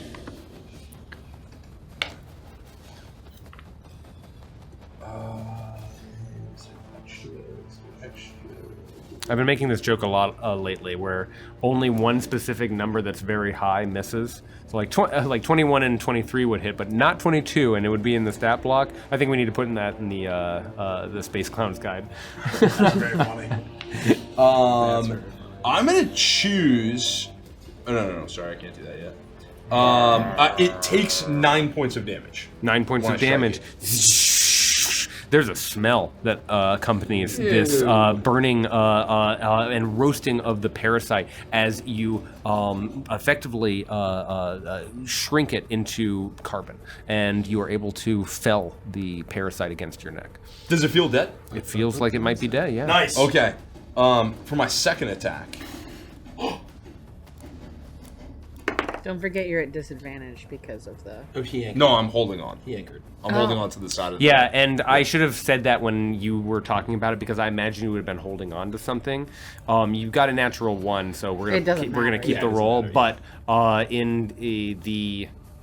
it's only when you're like free floating that the disadvantage happens. Once you're able to grab onto a wall or a surface or a handhold or something like that, then you're able to attack or ranged or melee. Okay. Derek just specifically didn't want you to know. Yeah, about I that just one, didn't so want you to know about that. Well, he didn't want you to go at all. Yeah, I didn't want any of this to happen. Derek's really trying to kill us in this one. So I pull the blade back and saw through the one that's against my neck. Yeah. If I see Delphina holding hers or it's in It front had of just hers, slipped out of her fingers. If it's like floating in the air, I'm gonna throw my blade, almost like a javelin through the air. I'm not gonna spin it because I don't want to take her head off. I don't want it to start like. Okay. spinning. Then you do the sound effect. I'm gonna. Okay, I spin it through the air. Derek. And also, so then also yeah, the sound of Delphina getting decapitated. So as it's spinning through the air, with a 21, presumably I hit, and hopefully, oh god, That was my favorite move in Obi-Wan for the Okay. Xbox. 11 points of damage. What did you roll to hit? 21. Oh yeah. Yeah, hit. okay, I felt pretty good about it. Yeah. Okay, and 11 points of damage. Delphina, you're readying your next attack as the pain is still subsiding in your head, and you see this sudden flash of light, green and purple, whiz by your eyes, and suddenly the parasite that was just before you. You would see my spinning blade coming towards you with a cool sound effect.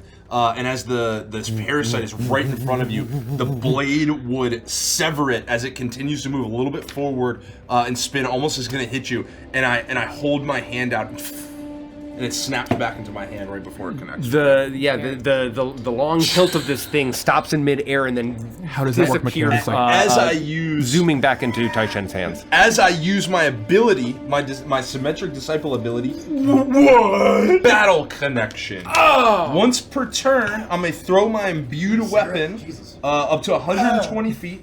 An enemy next to me does not impose disadvantage, and it returns to my hand after the attack. Very cool. Very cool. Very cool. What? And do you have your helmet off, or this No, is he still doesn't. No, He didn't inside have to your take it helmet? off. He just I'm one disintegrated with the it. worm. No, he literally could just. I sense throw it where again at was, you when you're and he disintegrated that bitch. Well, it's not dead. Okay. It's still in there. Oh, that's right. You didn't one shot. I didn't one shot. Yeah, I didn't one no. shot. My guess is about 10 HP because I did 13 and killed it. I did 6. Yeah. I guess. I mean, maybe at this point, I would assume that everyone has killed theirs. If I can't see that you have not killed I didn't yours, communicate any information. I would. He's not really playing that kind of character. You've not He doesn't called play that out kind for of help. character, I don't think. I don't know if I would be worried about it. I don't think that I'm worried about it. Yeah. I don't think he would. Like, I basically. I said Well- the cryptic thing. I have Hold on, seen no, him no, be no. extremely I think we need to be capable. clear. You're worried about him, but you're not worried about the weird little Well, worm thing. when we battled the Vorts, 'Cause- I've seen you be extremely capable in Because combat. Yornir's a problem. Well, yours is a problem. So you're worried about him. all the cryptic stuff. I'm terrified. It was all a prank. Help me. touch him. Please help me. I was Okay. trying I to don't hear you saying. I hear what you're saying. I don't hate you, I Dajan. passed my turn. I passed my all turn. for me. Even though mechanically I can kill his too. I passed my turn. The parasite I in don't your know. suit is hanging on by a thread. I want it to live to its turn, Mace. That's all I'm asking. I understood. I wanted exactly mine what to you're live saying, to its Richie. turn, but it's fine. Well, sorry everybody. Sorry. I was hired by Barnabas to be the sword. I gotta be the sword sometimes. And you wait for the bite to happen.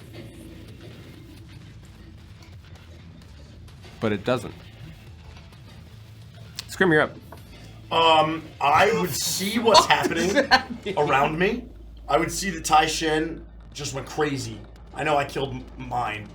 I would start to flip over to where my helmet is. Yeah. Since I just kind of tossed it. Yeah. And while I'm doing so, I still have the quick blade in my right hand. With my left hand, I'm checking myself. I'm running my fingers through my hair, through my scalp. You've got the heebie-jeebies. I'm checking to see You're if checking. there's anything left. Make a investigation or perception check, your choice. Perception for sure. Oh, that's not bad. 21. You feel as is though bussin'. It's busting. It's bussin'. For real, for real. you do no a cap. very thorough check, and without completely removing the suit, no, you still feel very confident that there was just the one that you destroyed. Then I'm just using my turn to do that perception check, make it my way over to my helmet, and reattach the helmet. You and I do have my that. quick blade in my hand, and that's my turn. Full oxygen fills your lungs. I just survey the team to see if anybody's in duress, and nobody seems to be, immediately in duress. So I'm just chilling. On Delphina. void, no cap. Delphina, on void, no cap. On void, no cap. I do something similar. I mean, I don't know that Yornir, Yornir doesn't communicate like that. Yes. So. So you would find your helmet, you reattach it, you pull it back on. Barnabas, what are you doing? I don't perceive any danger, right? No, not at this time. Yornir, you are fully aware that there is a living parasite on your back, but when it has had ample opportunity to try to damage you, to invade you, it chose not to. So what the fuck Enter is you. happening? How do I feel about that? If I can ask you that, like, do I sense that this thing has an intelligence that might be beyond just like a typical regular old? Why don't you bug? make a history check for me? Or an Arcana check, your choice. Well, if it Oh, was, my choice. Yeah. it was a bit of a higher being. It is, I decapitated mine, so. If you're trying to sort of get the sense of its, let me say it this other way. I'm being extremely generous here because I want to give you some more information.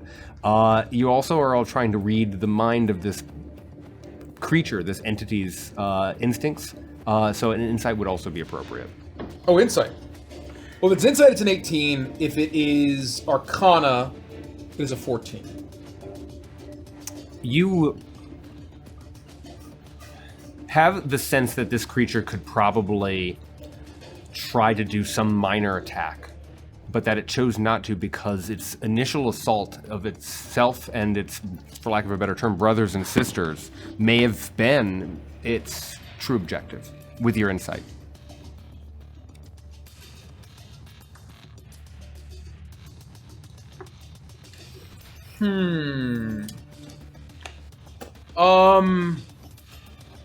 All the same, I will just continue to slowly send it to oblivion as it needs to make a wisdom saving throw as the disintegration of the void hopefully overtakes it. 15? Oh no.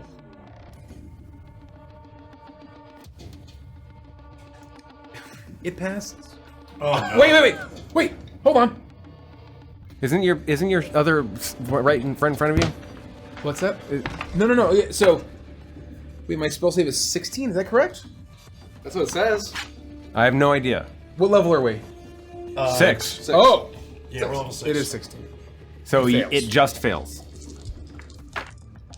I was gonna say, I believe because I used... I can't even help you because I can't see Oh it. no, that's actually wrong. We don't even know Sarah.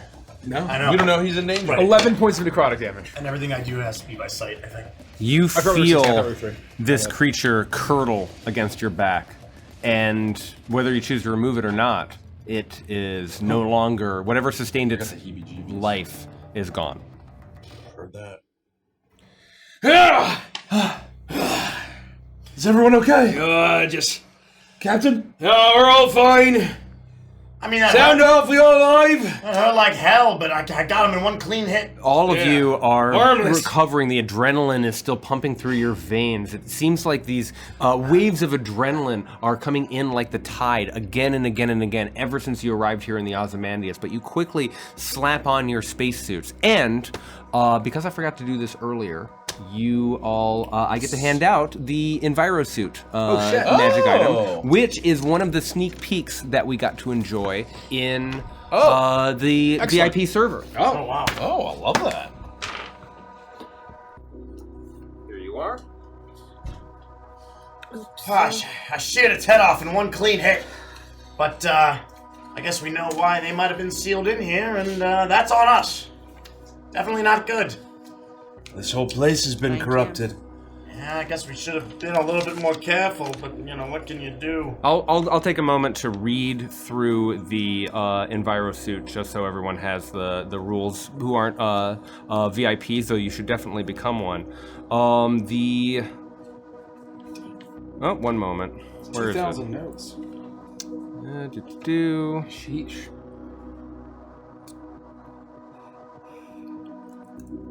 I can't wait to don and then doff an EnviroSuit. An EnviroSuit is a bulky garment that includes a helmet, boots, and gloves that seal each seam. The suit that takes 10 minutes to don and 5 minutes to doff. While wearing the suit, you have disadvantage on dexterity stealth checks. While sealed inside the suit, you have advantage on saving throws against dangerous environments. You automatically succeed on saving throws against extreme cold or extreme heat. The suit holds 24 hours of breathable atmosphere, I think I said that. And you can refill the suit's atmosphere using gas canisters or connecting it to a functioning life support system. So that is something that you all now have as an item as part of your inventory. Do you think they just invented Dawn and Doff because it's just on and off with D's in front of it? Like, how did they come up with those words and think they were clever? Like, oh, I would like to put it on, but we can't say it like that. I will don this. I will don. And then, well, what are you going to do when you take it off? I guess I'll doff it. I'm gonna doff it. It's something. Yeah, Dawn and Doff. Stupid. Or Stupid. like, no, it's more like Dolph untangles.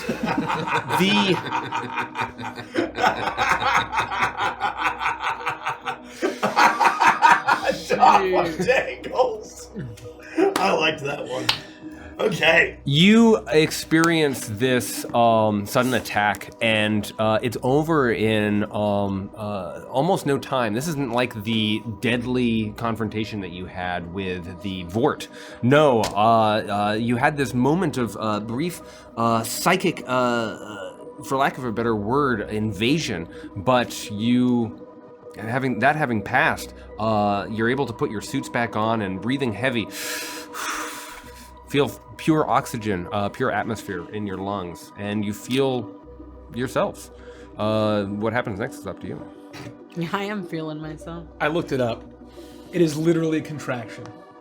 Okay. For do on and do off. Yeah, and people in chat are being like, well, they're real words. I know they're fucking real words. No, but I'm just it is saying, like, it's a literal contraction. I'm saying, when did they make it up in like the 14th century? So that explains it. Yeah. I do on my armor and I do off my armor. Okay.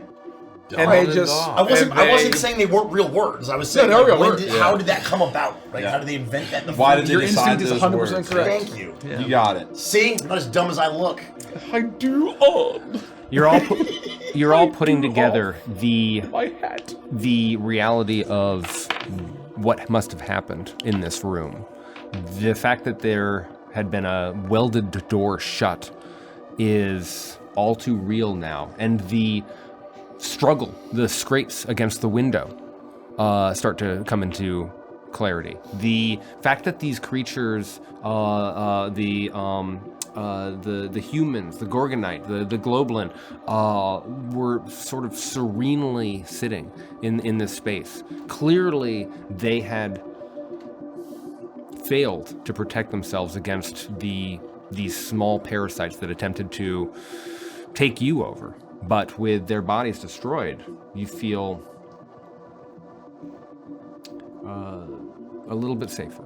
You feel like the threat is gone. All right. This should last us at least a day.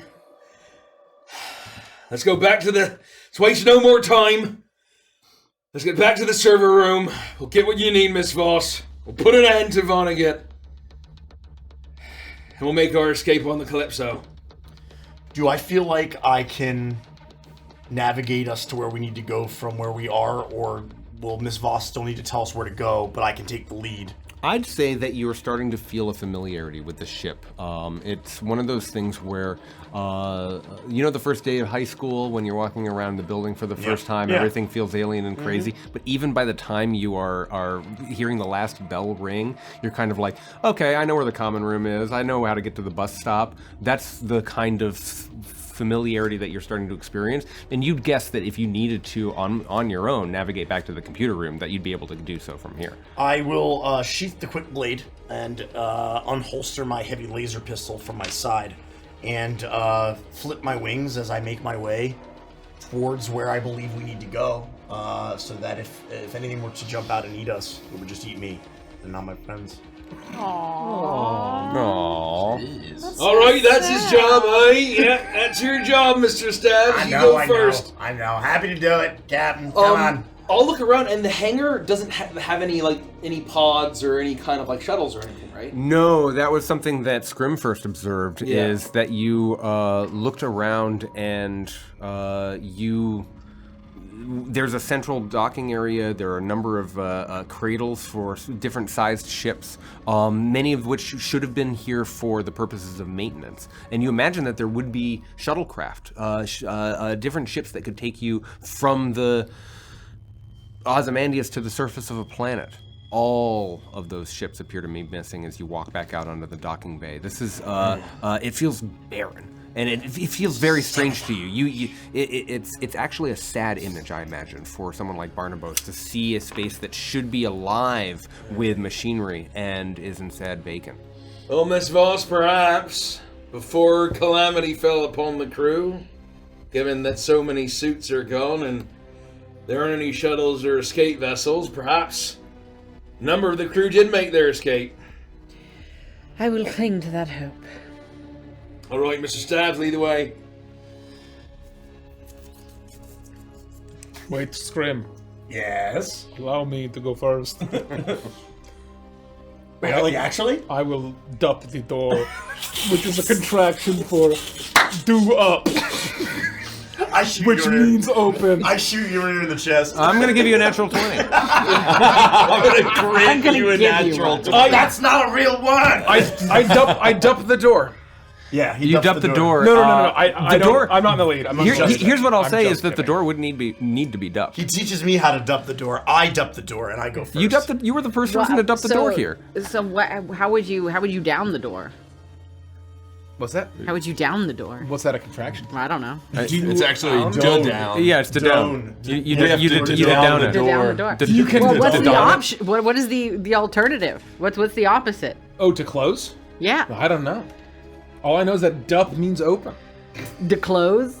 and doubt means do out, which means to put out a fire. Oh. You doubt a fire. Man, that's in my repertoire. But what about if you're lighting the fire? Do light Maybe the you fire. dup the fire.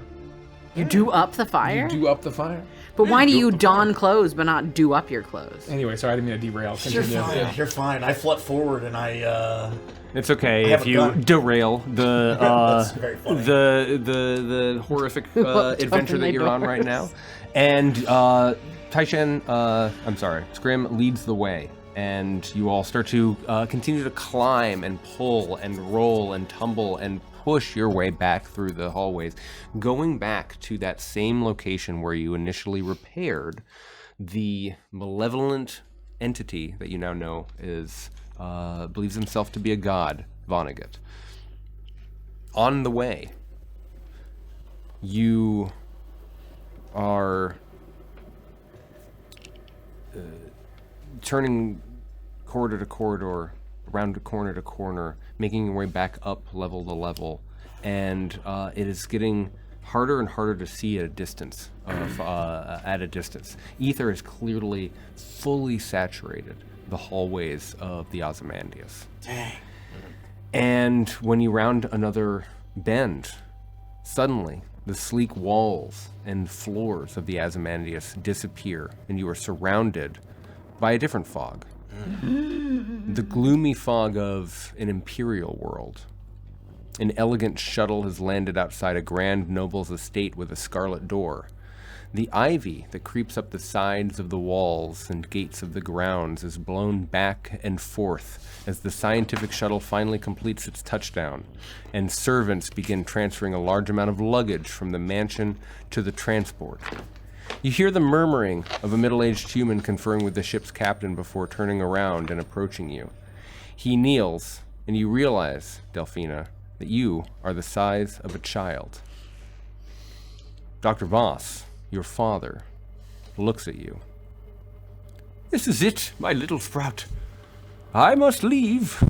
I do not know how long I will be gone, but know that there will not be a single day that goes by that I won't think of you, my dear girl. If you miss me, just listen to our song, and I will be with you. He pulls out a small device, and this is not a small recorder or a digital player of sorts. This is a music box, and he pulls out a small record that he places on the surface of it, and he lifts it up, and you hear the sound of a song that he's played for you many, many, many times. A song that he's played you to go to bed, or played for you when you've been upset. A song that even in your adulthood you would put on and listen to, sing those sweet lyrics back and forth over and over and over again, because it reminded you of this moment when he first gifted you the player that he had used to soothe you for so long. Now, Delphina, listen to me.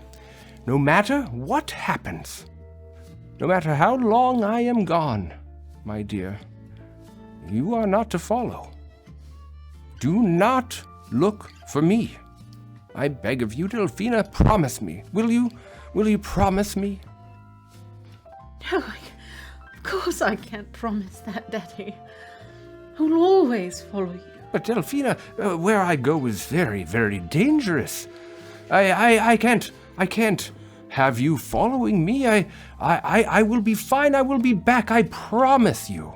But it is not a place for young girls such as yourself, and I need you to be patient. Will you stay? Will you promise me to stay? You know I can't. You never taught me to stay. My dear, you all are watching. This is not a private memory Delphina and her father share.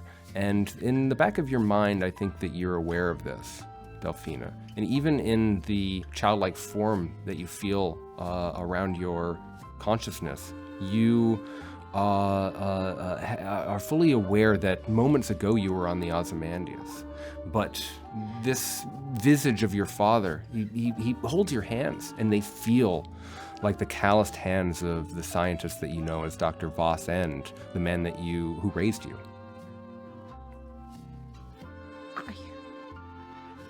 I could never just let you slip into memory. Even the lines of our song. I couldn't. I need you, Papa. I need you. I will always look for you. It is an important thing that I do, and it is no place for little girls. Now, Delphina, I'm asking you one last time. Promise me. No, I cannot. I'll follow you from here to the edges of space and time if I have to. I will never, ever abandon you. Delphina, I asked you to promise me. There's a scratch, and the record skips as he pulls the record free, and he holds it up to your face. Now, do you want this or not? You have to promise me. He bends it almost to the point of breaking. Stop it! No!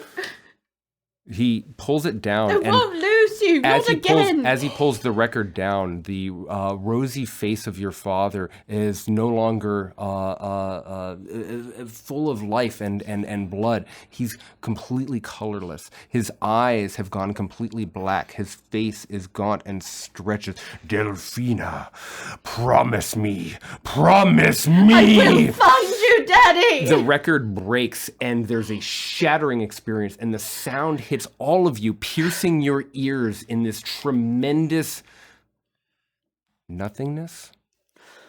I need the four of you to roll 3d6 and take that much psychic damage as you are all suddenly shifted back to the world of the ship that you find yourself in. Someone run the odds on me rolling a 16.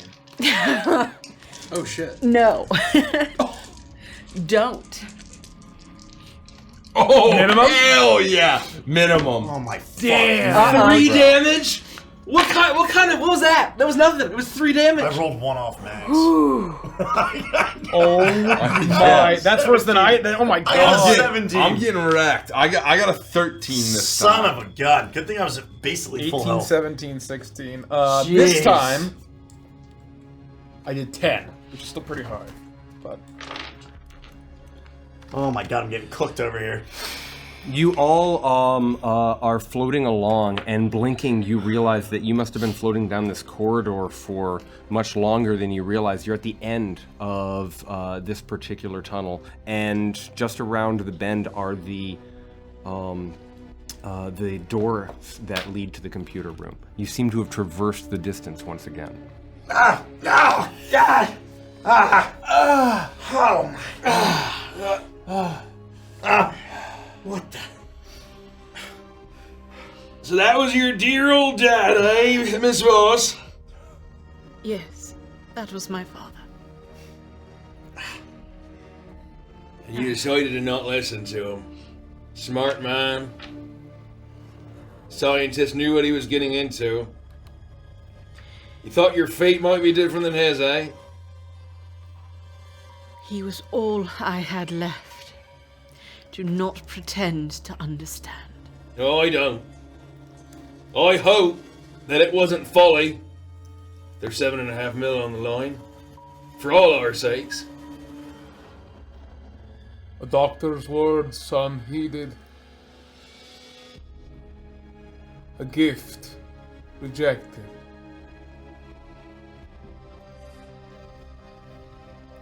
Do you regret, as we float now at the edge of time and space, Do I regret? yes, No. I can still feel the memory of his hand in mine. I still hear the sound of his voice singing to me in my mind. He is my father, and I will never regret looking, searching, and eventually finding him. Well, Not now. Not ever. Until we find his body, I suppose there's still hope. Maybe he made it off one of those shuttles. All the same, the job stays the job. And nothing changes. you do not regret, then you must change. As we all must. Yes, I will get stronger, more capable. I will do what I must to succeed. You adapted. You'll adapt. We all will, Mr. Yornir. If they are eating time itself, bringing these phantasms, these echoes, then we best get out of Erebus. They've already stolen time from us. Then we Cannot best hurry allow them to eat more. before it runs out. Before they get hungrier. Before time begins again.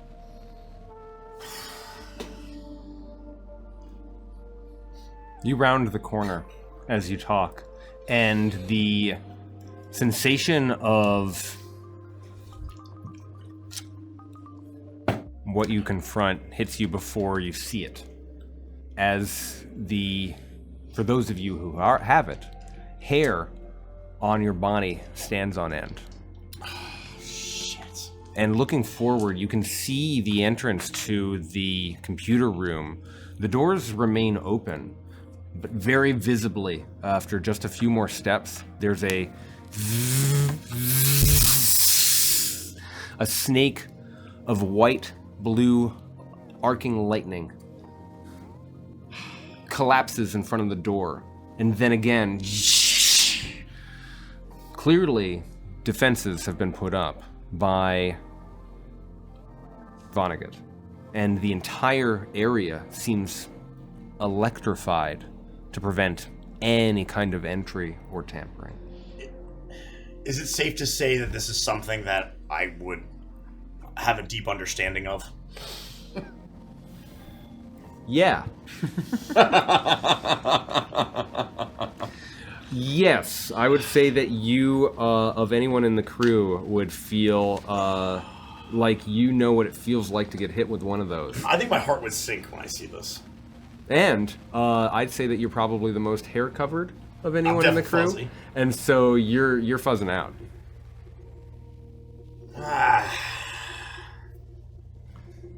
Does the room look like... Are we getting a sense that we can't go in here at all? Like, does it look like it's not survivable, the environment in front of us? You're looking at the doors from the side. You're approaching it from the corridor, and so you're not looking directly down and into the room. You remember that octagonal room that you first went into to repair Vonnegut. There's a metal floor, servers from floor to ceiling, memory banks, and central terminal. The exterior, at least at the mouth of this entrance, you can see has been charged with some kind of intense electric voltage, and it's running through the space pretty quickly. All right, this is not good. He's got some kind of defenses here. It's clearly electrified. Like an animal backed into a corner, he fights valiantly to defend his heart. There's nothing valiant about what he's doing. We have to stop him here. This is where we take him apart. Yeah, gotta get that door open. Do I get the sense if I just blew this up, that it would be... that I would be able to do something? You are welcome to try. You imagined that interrupting the arc might create a temporary opening where you might be able to run in and perhaps start to shatter and break the other technology that's holding Vonnegut to the Ozymandias. Or perhaps the electricity will disintegrate an attack such as that. You have no way of knowing. I would say... Alright, I'm tired of this. If you can hear me, don't test my patience any longer. And I'm going to reach down onto my bandolier, and I'm going to grab a ticking, flashing, almost like pure white bomb. I'm going to press the button, and I'm just going to throw it in the door as I'm going to mechanically cast Shatter at a second level. So I don't know if it automatically fails, but I should have probably looked this up first. Shatter's an effective tool. That's a great choice. While he's arming... Disadvantaged on the saving throw. While he's arming this explosive device, I am praying to Just go ahead and roll Tigris for the damage. dealer that this works. Okay. It's quiet, but I'm speaking it out loud. I'm muttering words to Tigris. I'm praying that Barnabas can blow this door open. You've found that often when you say this particular prayer, or that when you speak to the dealer, that things tend to go your way, and you watch as this grenade lands, and you can watch as snap of arc lightning almost picks it up and grabs it, and you see it try to grip it and almost try to destroy it. It doesn't seem like the arc lightning is alive, but it's just that full of current and energy as 18 points of thunder damage. it ignites. There's this massive bright, you have to look away for a moment, blast of concussive force, and a shower of blue and yellow sparks spray down. But when the moments after the smoke clears, I would say that you do not see that arc lightning, and you realize that for at least this moment, the current seems to have been interrupted. All right, let's go. And I just, before even like the smoke clears, I throw it as soon as and it's this horrible cacophonous shattering sound. As soon as I see it, I just stab. I was like, Mr. Stabs, let's go. As soon as I think that there's an opening, I am, yes, Captain, yes! And I thank the dealer, and I run to open the door. You race in and grab the handle of the door, pulling it free, and it slides open, having been temporarily disabled by the blast of Barnabas's Magitech. And what are the rest of you doing as you watch? What are the rest of you doing as you watch Barnabas and Scrim assault the computer room? I'd be running in right after him to, like, presumably. You're right on their heels and racing in. The same spot I can think that, like, I myself tried to pressurize. You remember the alignment the dials? gauges. Yep.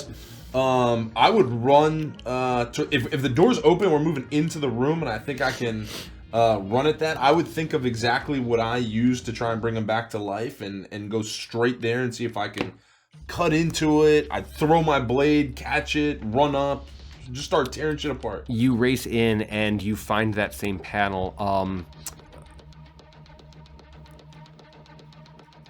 Yornir, Delphina?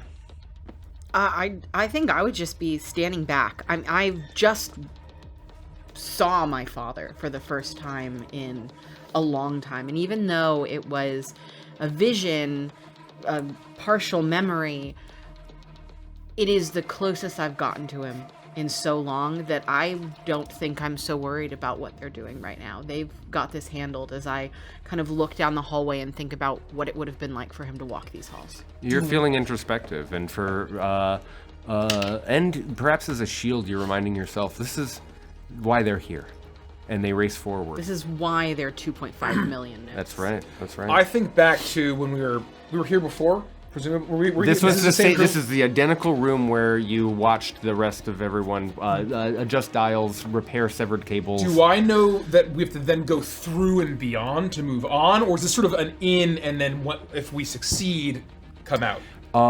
You've never seen Alien, have you? Have you seen I mean, I was okay. 14. It I don't remember thinking about it really is as simple as the doors open and there's an octagonal computer room. I know exactly the room.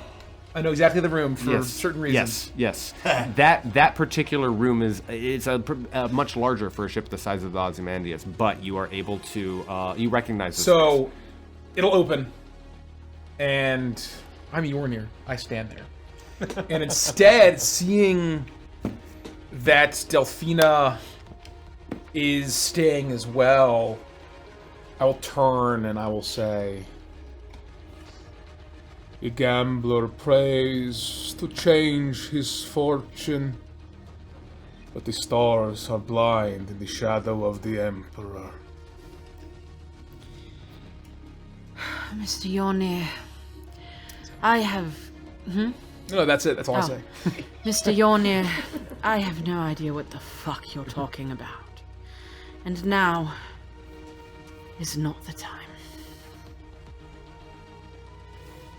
The interior of the room is a cacophony of your attack, and as soon as you come in, the lights come on, and the monitor at the center terminal appears. The face of Vonnegut arriving. Welcome to the computer room. I thought you might join me. Your efforts are futile if you plan to destroy me. And you are now, I imagine, walloping, trying to pull memory banks from the walls, trying to do this sort of thing. I need everyone to either make an attack roll or tell me exactly how you're endeavoring to overcome this, what seemed to have enabled him in the first place. I would be, knowing the job, I would be using my my electronics tools. My arm will turn the electronic tools. Sure. And I'm going to basically spend the time trying to pull out whatever sort of data, like cards or chips or whatever, or, cartridges that there'd be so that Delphina can get everything that she needs so I get the payout. Rather than attack roll, you're using your skills to achieve this. Yes, I'm trying to basically make an intelligence check with my electronics tools. Go ahead and make that check for me. But Taishan, what are you doing? I'm just trying to. I am thinking like, oh, Scrim, Barnabas, myself, Delphina with the code. Like I remember where everyone was at in the room. I'm just trying to slash into these. I think they're pressure gauges. To cut into them, destabilize. These were alignment dials that you needed to time with each other in order to make sure that he was in sync with the rest of the ship's systems. I'm just trying to wreck this room. When Kylo Ren got really upset and starts to slash the console in Force Awakens, I would say that if you wanted to make an attack roll, or if you wanted to make some kind of a check to skill check to see if you could just start twisting dials that way, you'd be. I'm letting you do whatever you want. Roll. 15. 15. Thank you. I'm rolling an attack roll. Okay. My heavy laser pistol. Okay. And I'm gonna.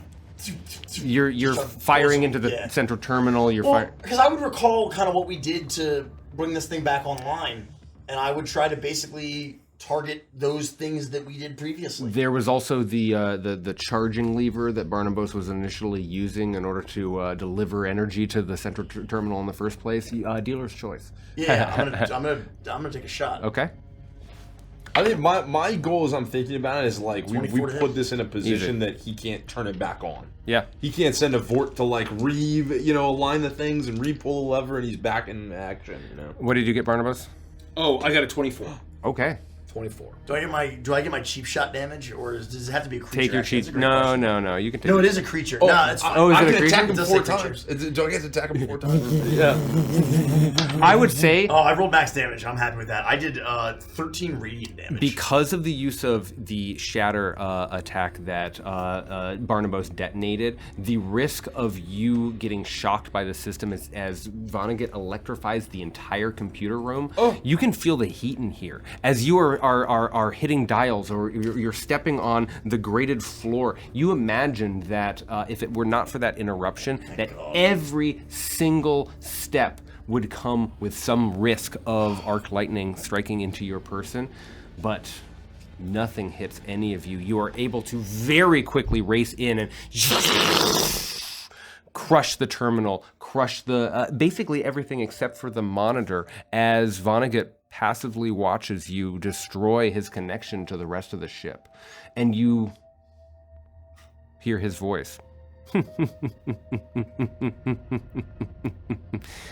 You think that you can destroy me by removing my connection to the rest of the distributed systems of the Ozymandias. That is very amusing. I now exist in all subsystems. You turned me online, and you cannot undo that. I am in everything within the Ozymandias. Just because we no longer have a shared mind doesn't mean that I can't watch you sweat and scream and slowly be corrupted. I need not take any action at all. And though you were able to bypass my defenses, this war is not over. Not even a little. Yeah, that's fat chance of that. I'm not afraid. You haven't slowed us down. Nice trick with the crackly biz. And Did you enjoy the surprise I left for you? Grubs. Is that supposed to scare us? We even killed your little pets. We can kill more. Did you now? How interesting. I wonder. We have a full week together. A long, wonderful week. By the end of it, you will all be kneeling, giving me your fealty, your minds, your strength, your very souls. You think you can last at this for a full week? We are on our way now, away from the edge, away from the void, to the nearest world, to a beautiful world, a world of mountains and people, colonies. Yeah, we can last a week, but it's not gonna take that long because we're coming for you, buddy, and we're gonna dismantle this whole thing if we have to. You got nothing. Scrim, I'm afraid that neither you nor your allies have the endurance. Bring it on. Is there anything you wish to ask this thing before we shut him down, Miss Voss? Vonnegut, Lady Delphina, where is my father?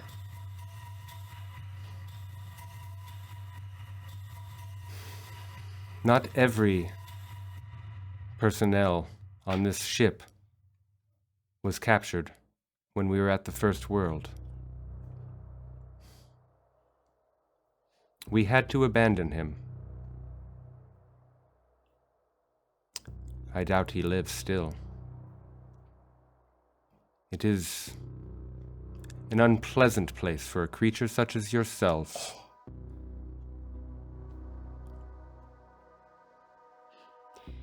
We need to destroy the ship, Mr. Dreadwake. Aye, that we can do. He's telling tall tales, Miss Voss. He lied to us once before, he's lying now. Where might you reckon the reactor room is? Presuming this has got some sort of experimental or probably a twitchy sort of warp drive, I might imagine, Mr. Stabiscott, as you're familiar with. We know a thing or two about sabotage and explosions and experimental technology. Don't we, Mr. Stabs? Damn right.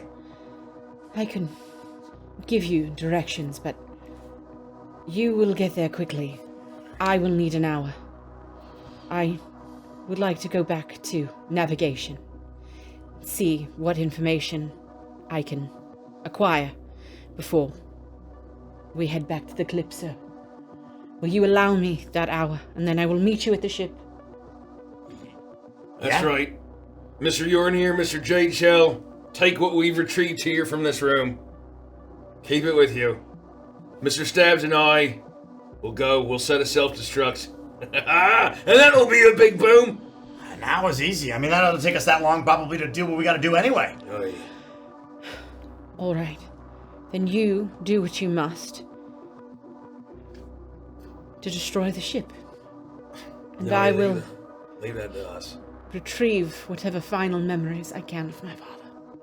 We'll go with you, Lady Voss. I would love company. And make sure she's safe. Don't worry about us. I can take care of myself, but Well, of course you can. I would love to have you along. If you wish Enjoy to this travel with moment me. while it lasts. I am enjoying your struggle. It brings me a sick joy. Sickly sweet. Destroy the ship.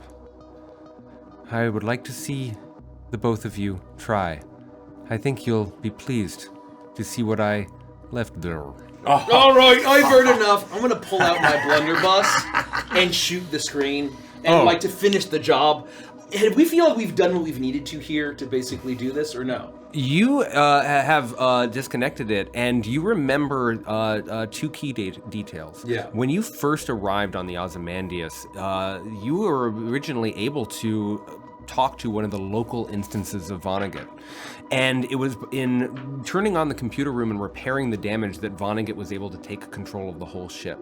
It's very evident to you now that by severing the computer room from the rest of the ship, that the whatever Vonnegut is, he just exists in sort of pockets now, perhaps in a room. Right. So by destroying this monitor, you've destroyed the computer room Vonnegut. You destroyed the navigation helm Vonnegut, but there might be Vonneguts around every corner. We feel like we've basically shut down like the blood vessel that he has. There might just be pockets. This is the brain or the nervous system, and you were able to defeat it. And I will add, we have the stuff for.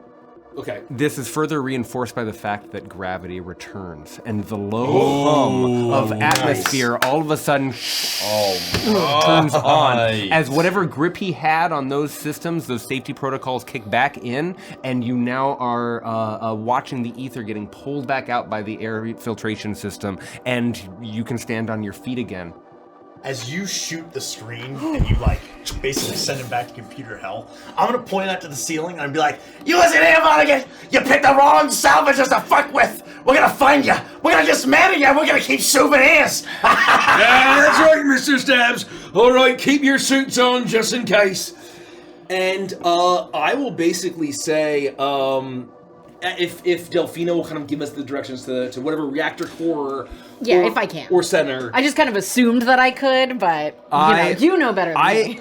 I've been trying to be as clear as I can. You know where everything in the ship is, and so it would be very easy for Delphina to say, "All right, follow this line, follow these words, go through these doors, go to this level, and you'll find it." And I will basically put in the navigation into my arm so I don't lose that. Yeah. And then I'll basically say, all right.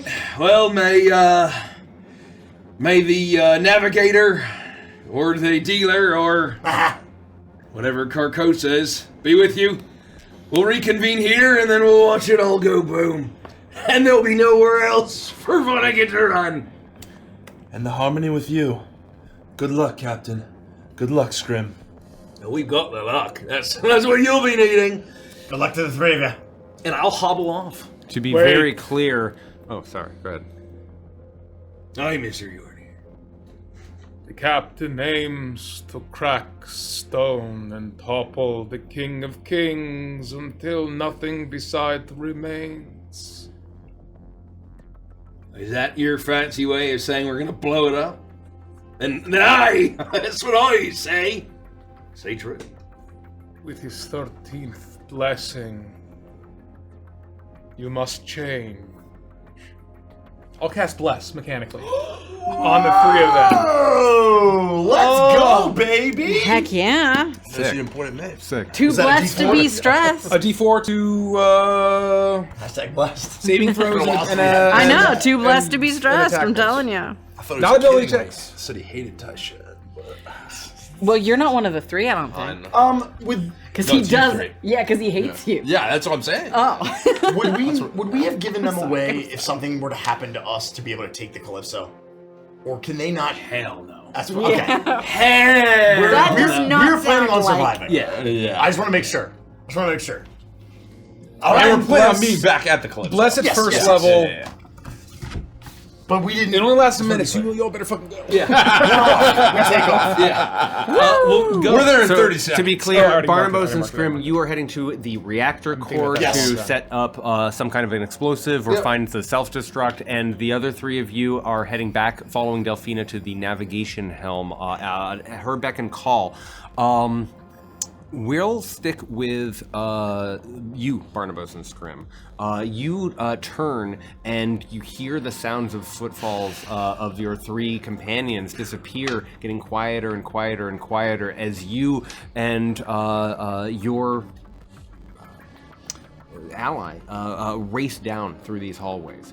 And a few turns here, a few turns later, you eventually come back to, you have to cross through this space, that same garden that you remember. This was a lush space. There were beautiful trees in this space. Despite everything that the Ozymandias must have been through, this was a palatial place of relaxation. whatever ether exposure hit this space has dramatically changed the image. The greens are now yellows and browns. The grass is now a dull gray. Every single leaf on every tree hangs drooping and sad and wilted. You start to pass through this space as you admire this strange and sad consequence of the terror that you're experiencing on the ship. Damn. I think that upon seeing this, I would be, again, my heart would sink. And maybe I wouldn't outwardly show it, but it would affect me a little bit more than I'd probably let on. It's upsetting to see, like, the beauty of what was before be killed and poisoned. No, he's a maniac, that one. No matter what, it'll all be cinders and scrap before long, Mr. Stabs. Oh, yeah. I mean, Cam, how long has it been since you and I have really just, like, there's no restrictions. We're going to blow this thing to hell. It's about time. We don't even have to be careful. She hired the right crews, but I'll say. Barnabas, Scrim, the Ozymandias leaves you. This garden space dissolves all around you. And you hear explosions. You hear the explosions of a war-torn battlefield, the screams of dying soldiers. All around you is this raging battle between the Cavalon Empire and the Sarok Dynasty. War dinosaurs trample through entire battalions, and Gemtech beams vaporize knights as they make their charge. The tide has turned, and you see the line of Imperial troops break and turn to run, very clearly conscripted peasants, not appropriately trained for the onslaught that has been unleashed upon them. Taishen, before you, a huge Carnotaurus-saurian warrior cleaves through the shrieking troops as they turn their backs and attempt to escape with a huge crystal axe. The teenagers flee from you, begging for their lives, trying to surrender as the commander roars out a command directly to you, Taishen. All of you have been pulled again into this vision, and you all hear the voice. JHL! Kill them! Kill them all! Cut them down! You're a killer! Kill! Kill! Oh my god. Blade dripping in blood. Hearing my commander shout a military command, I would start to dash after this broken line of soldiers. I'd take maybe 4 or 5 fast steps. You remember to begin to run them down. You remember before the steps slow, and I pause, looking out over the broken line of Cavalon soldiers in full retreat. One stumbles, then Commander! picks himself back up. They retreat! Their line broken! We have won! We haven't won until every one of them is dead! Now what are you here for? Use that thing in your hand and go take them down! Kill! I fight for the Sarok Who am I Dynasty! talking to? Who am I talking to? I've seen you! I've seen the way that you look when you've killed 100 before them! Now run! What has gotten into you? Kill! No! That's battle, that's war! Soldiers die in war! I cut them down because we have to! But this... boys!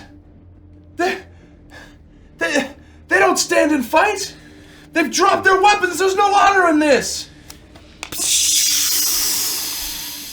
He pulls out his own laser sword and holds it at his side. Do I have to command you again? Commander, I won't cross blades with you, but I can't kill them! If you won't follow orders, then you're no better than those dogs! To put a slash in their back, there's no honor in that for a swordsman! There's great shame! The honor is in winning. Winning for those we serve! Winning for ourselves! We have won today! Look around you! Look at this battlefield!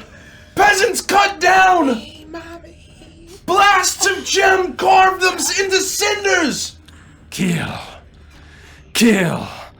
Kill! He pulls up the lightsaber, and for a moment you think that he's going to strike you down, but as he moves it, it's almost as though you are hit by a wave of water. You watch as all of the fleeing Cavalonians are taken in by a tide of colorlessness. All of a sudden, the flesh is torn from their bones as they evaporate, almost like leaves in the wind. As you watch the entire battlefield get shredded before you. Then you blink, and you're back in the hallway. The remaining 4 of you, you're gonna have to take 3d6 damage. Oh, no, I gotta roll low. I I didn't here. consider this. Oh no! I gotta roll low here. I gotta roll low too. I took 10 points of damage. Oh my fuck. I took 10. I did too. I'm down to 30 HP. I'm not doing Oh, so I don't high have to here. roll. No. No, not you. I took another No. 15. But you rejected the command, and you are suddenly come to a halt, and you realize that you're standing still just next to Yornir and Delphina. They themselves are sweating. They were among those Cavalonians who were running. Just I'd be like leaning for a on moment, my blade, Yes. almost on one knee. I would be on one knee, almost in a soldier's kneel to my commander, but racked in pain in this moment. No!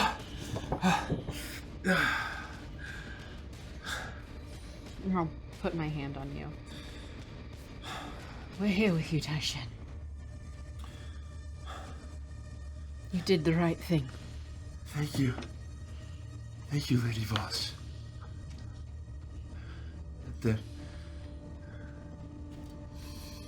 There's no honor to be had on that battlefield. Not that day. You see me.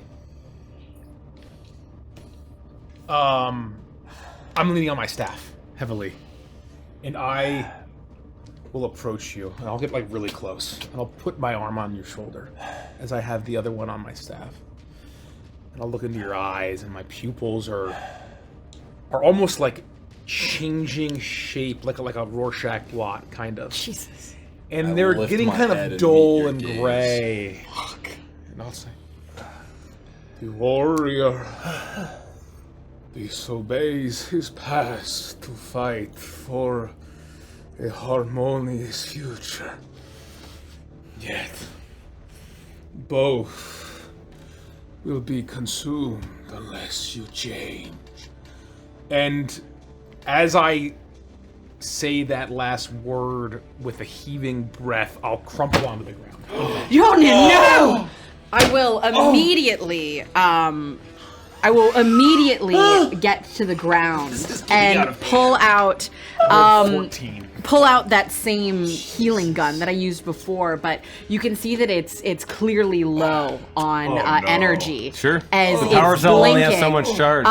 And so it's not nearly as potent as it was before, but I'll cast a Cure Wounds at a first level spell as you watch me put it to his forehead, and again you see it go from red to green and then back very much into the red, and then a burst of light as You And take- I'll caught him as Yeah. he walks up to me, his hands on my shoulder. There's like black As he- ichor pouring out of my Oh. eyes and down my tentacles from my mouth. And maybe some of that, like, maybe Yeah. a final, almost like a death rattle cough. This is not like being hit by a blaster. 12 points. This is not like getting hit by a blaster. This is not like getting slashed by a sword. This is not like anything you've experienced, and it's not like the migraines of that invasion. This seems to be a shredding of something else, something whole and of yourself. And that's where we're gonna take a quick break.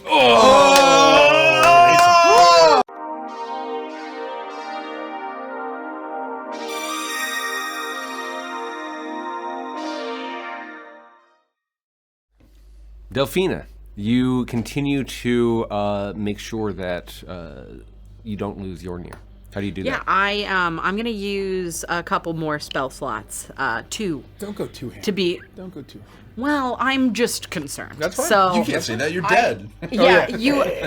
So I'm not positive that 12 hit points is gonna be enough. So I want to try to get you in line with where I feel like Taishen and I are sitting right now, and I think that that's gonna take a couple more. Okay. So I'm gonna. I pull out another one of these, and I just like. I just blast you Shoot me in the with some face. more healing. I shoot you in the face. So. And in that moment, Delphina, and also this would be I wherever gonna die? you two are, you'll feel the same. Is that that calmness and stillness and chill that you felt when Yornir gave his 13th blessing fades away. Oh, Yes, I use yeah. concentration on bless. Oh yeah. I believe bless is healing him. concentration, I also have right? a question if this damage that we're taking has any physical outward appearance. So close. Or So if it's close. just Yornir who's kind of doing That's this ichor bleeding. He's gonna be more healed than we are. You know, is it more internal? Or like, would Scrim just look run down and beat up? Because I am fucked. My health is 25 fucked. hit points. So like, would What I- Barnaby know what I that I'm notice. like absolutely fucked up? I would say that you do notice, and there is a physical representation. Its expression in Yornir is one of this almost bleeding or crying ichor, right? Ichor, however you want to pronounce it. But you look back and you remember Dr. Greer when he first confronted you, as you saw this Solari, usually so bright, so neon, their hair so colorful, that he'd had the color sapped from him. This is the same experience that you're seeing in the eyes of your allies. Barnabas himself is not looking like the bright Jaza that he is. Your fur is sallow. Yeah. You're seemingly becoming a little bit more void. I'm extra pale. Yeah. Okay. Yeah. And this is a representation. Your health point pool is a representation of your survivability, right? It's not necessarily one-to-one. It doesn't represent every single little cut or type of damage that you take. This is the abstract manifestation of whatever is happening to you, making you just that less able to survive or persist or endure. 25 points of healing for you. Thank you. And after being one of the fleeing Cavalonians on a battlefield as terrifying as what must have been the backstory of Taishen, you are back in the molding, rotting garden. You inhale the air, and though it is atmosphere, though it is oxygen, there's the smell of wet leaves all around you, and you can almost still hear the cries of everything that was around you as you'd all been shredded before Taishen. You land back on your feet, and you're back in the Ozymandias. Just the two of you again.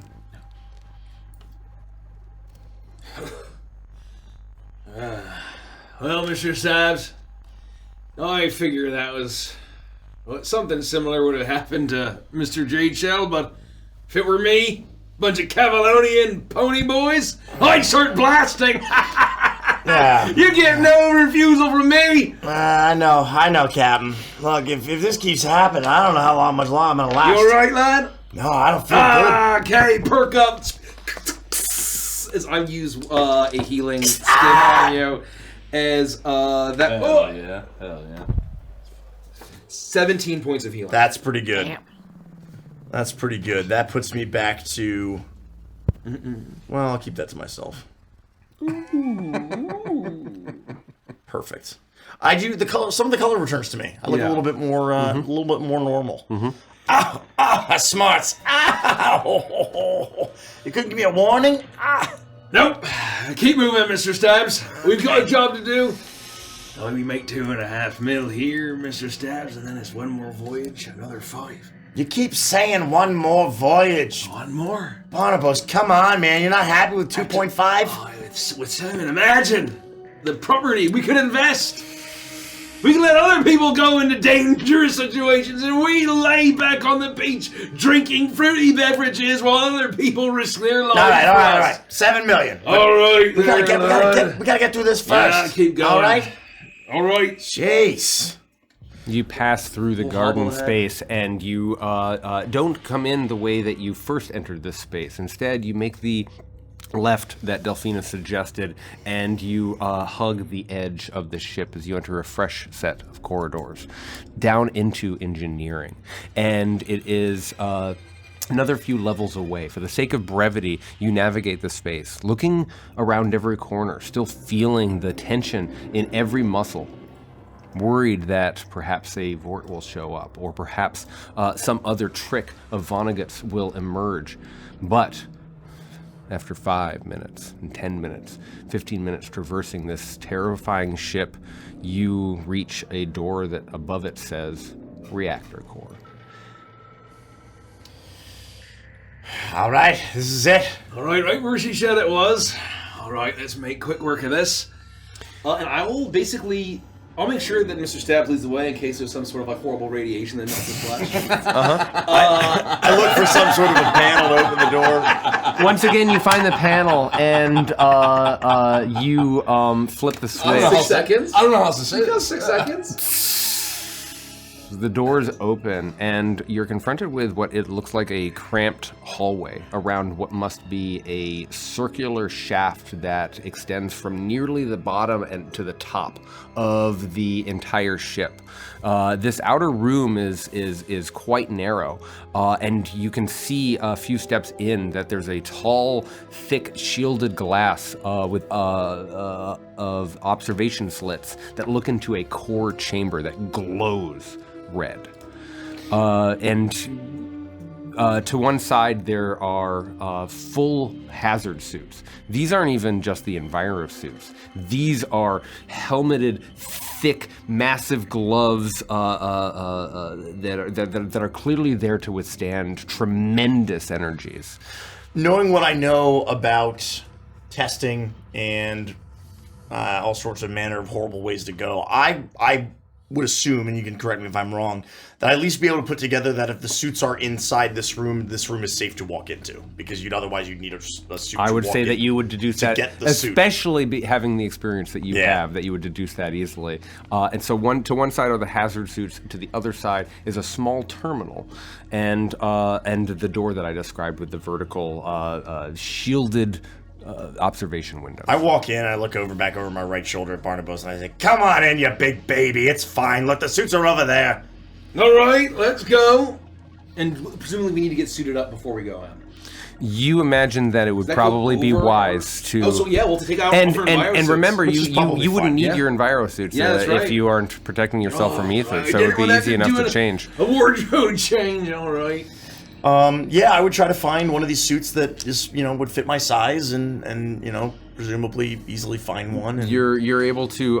This one's a little bit looser, clearly made for a more medium-sized humanoid. But there are stations for your feet where you're able to sort of get into the boots, and you're sort of able to grab the gloves, and you feel very clumsy in this massive suit. But you're able to don it.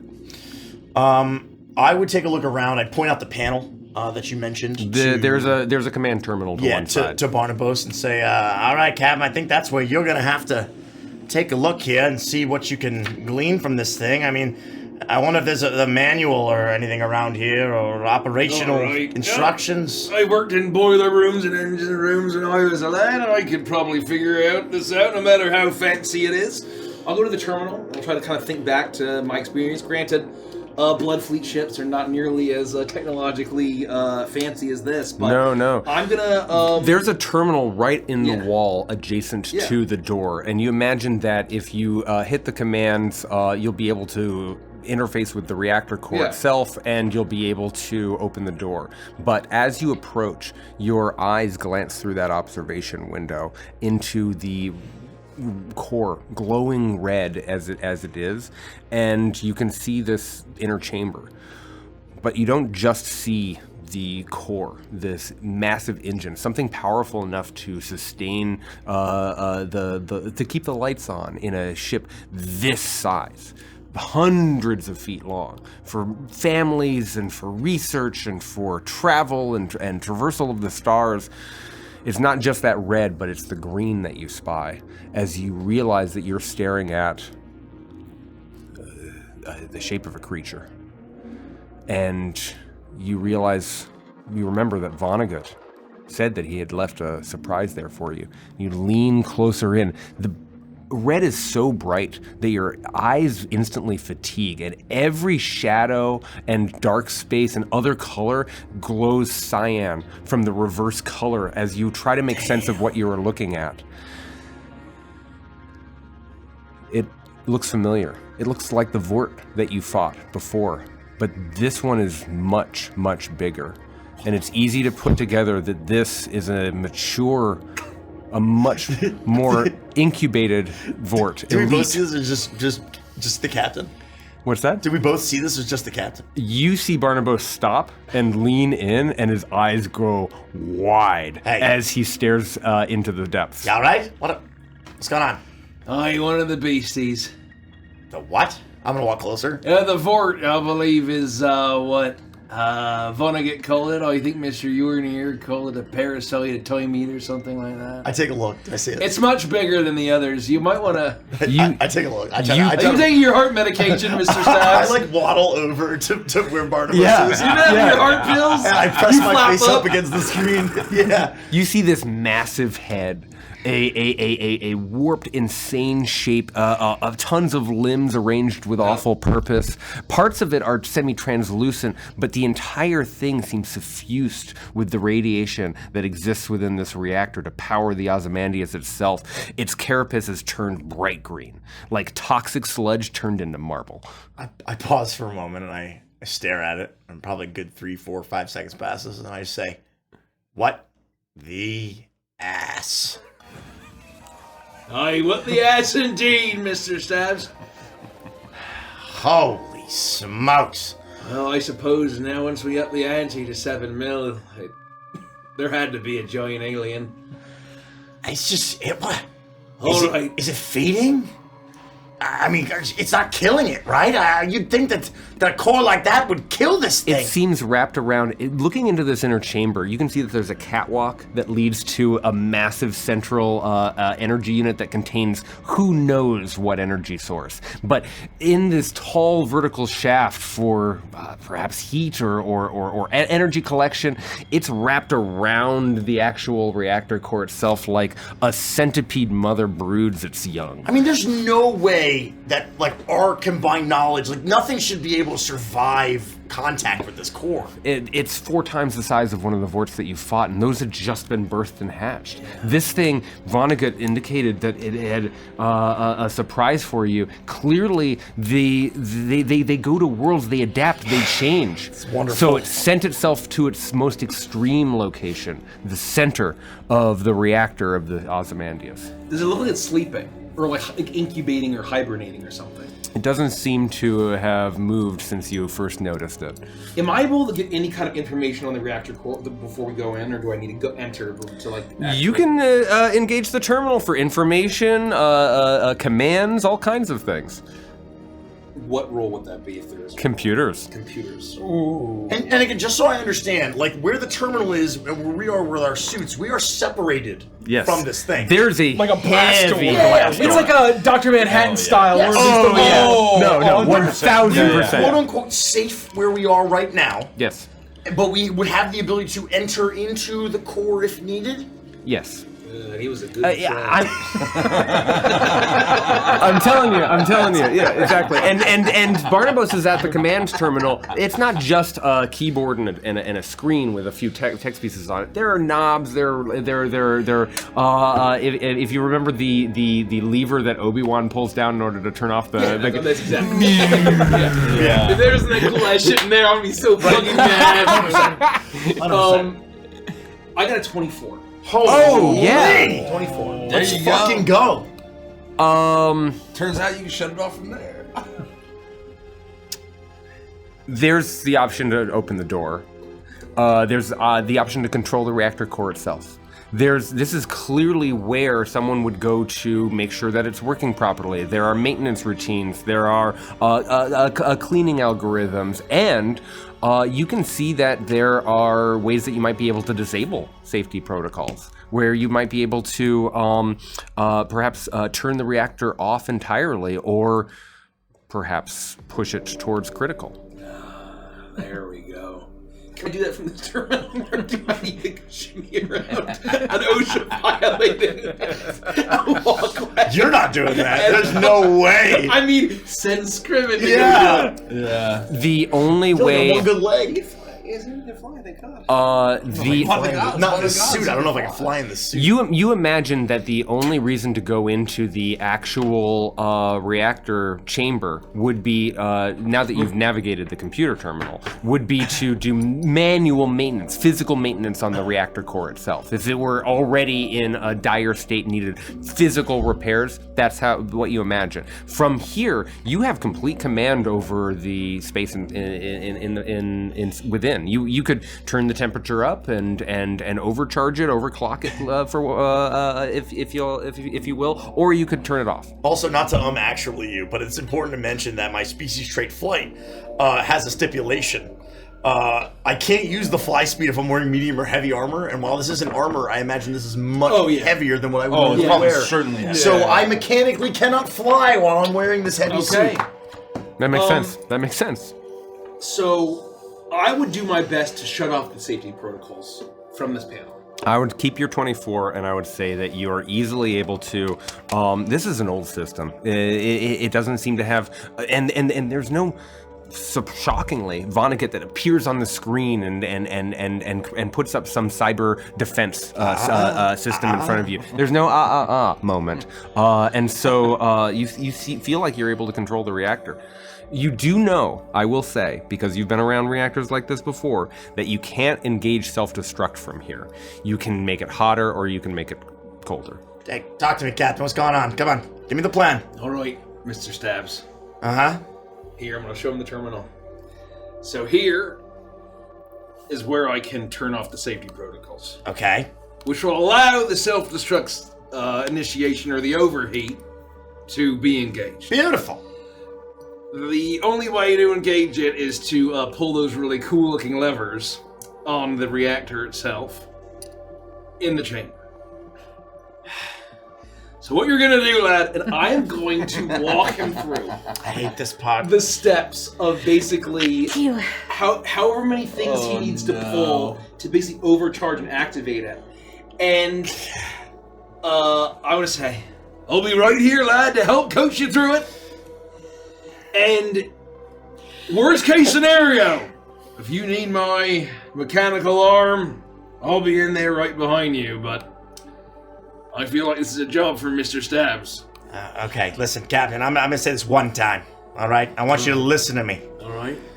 I've been through a lot of shit. All right. They did a lot of fucked up stuff to me back there. Yeah, I know it. But nothing like that. I know we haven't found anything that can kill me yet, but we're talking about a reactor like that? Well, stay quiet, and maybe you won't wake up the I'm not beefsteak. worried about the monster, I'm worried about the fucking reactor. It might melt the shit out of me. I might be vaporized. Oh, that's why that you got your ticker. What if it fries it? What if this is finally it? And I don't come back from this? Oh, don't be so dramatic, Mr. Stabs. It's just a couple of levers. A little sneaky. How much time do I have? How sounds it? If you are endeavoring to open the door, race in, turn on the self-destruct, and get out before the Vort Elite notices you. In so many words. Oh, exactly right, Game Master.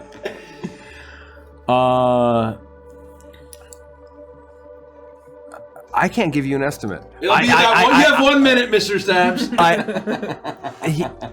a lot of time. I struggle to give you an estimate because of how many X factors I know are possible within the next minute. I think a minute is extremely reasonable. The problem is that I move like this now. No. You are not dexterous. You are not dexterous. Nor will stealth be an advantage, sir. It will be the opposite. I'm cooked. It I'm will be absolutely cooked. disadvantage. Okay, all right. So then, I'll stand by the door. When that thing opens, I'm going. And you better tell me exactly what I need to do. All right, I'll coach you through it. I'll waddle over to the door. Holy See shit! that lever, that lever, that lever. You go and you put all three of them. That should overcharge it and give us about an hour before she blows. So the good plenty news, of time to get to the Calypso. the good news is I do have a lot of plus to stealth, even if I'm at disadvantage. That's gonna be okay. And acrobatics. And sleight of hand. I feel really good about this, actually. Okay. Scrim is like, okay, all right, I can do this. I can do this. Okay, here we go. And I'm just waiting for basically the door to start to move. 6, 5, 4, Come on, 3, come on, 2, Tigress. You're with me. 1. Come on, baby, one more time. And as soon as there's enough space for me to squeeze through the door, I'm like, like, I'm not waiting for this door to open all the way. I'm like wedging myself through the door to try to shave off every second possible. Are you attempting to steal? Yeah, I mean, to the best of my ability. I have to. I'm fucking terrified of this monster. Make a roll at disadvantage. That's fine. I have +8 to stealth. I'm sure they fine. Come on. Oh no. Thank God you're lucky. I got a natural 20 and a 3. No! That would give me an 11. Look, we only got one more episode of Voidbound. Yeah. I'm gonna cash in on one of my dealer's favors. I'm gonna use one of my 6 luck dice, which I already used one, so this is the second one that I'm using. They're all D6s, and I only regain them when I finish a long rest. It does say when you or a creature. Yes, it says me. I'm gonna try to add 6 to this. To my 11. I got a 2. That's a 13. Lucky 13, baby. Lucky number 13 for Scram on stealth. I gave him the 13th blessing. You know what I mean? That's right. No, it's all coming full circle.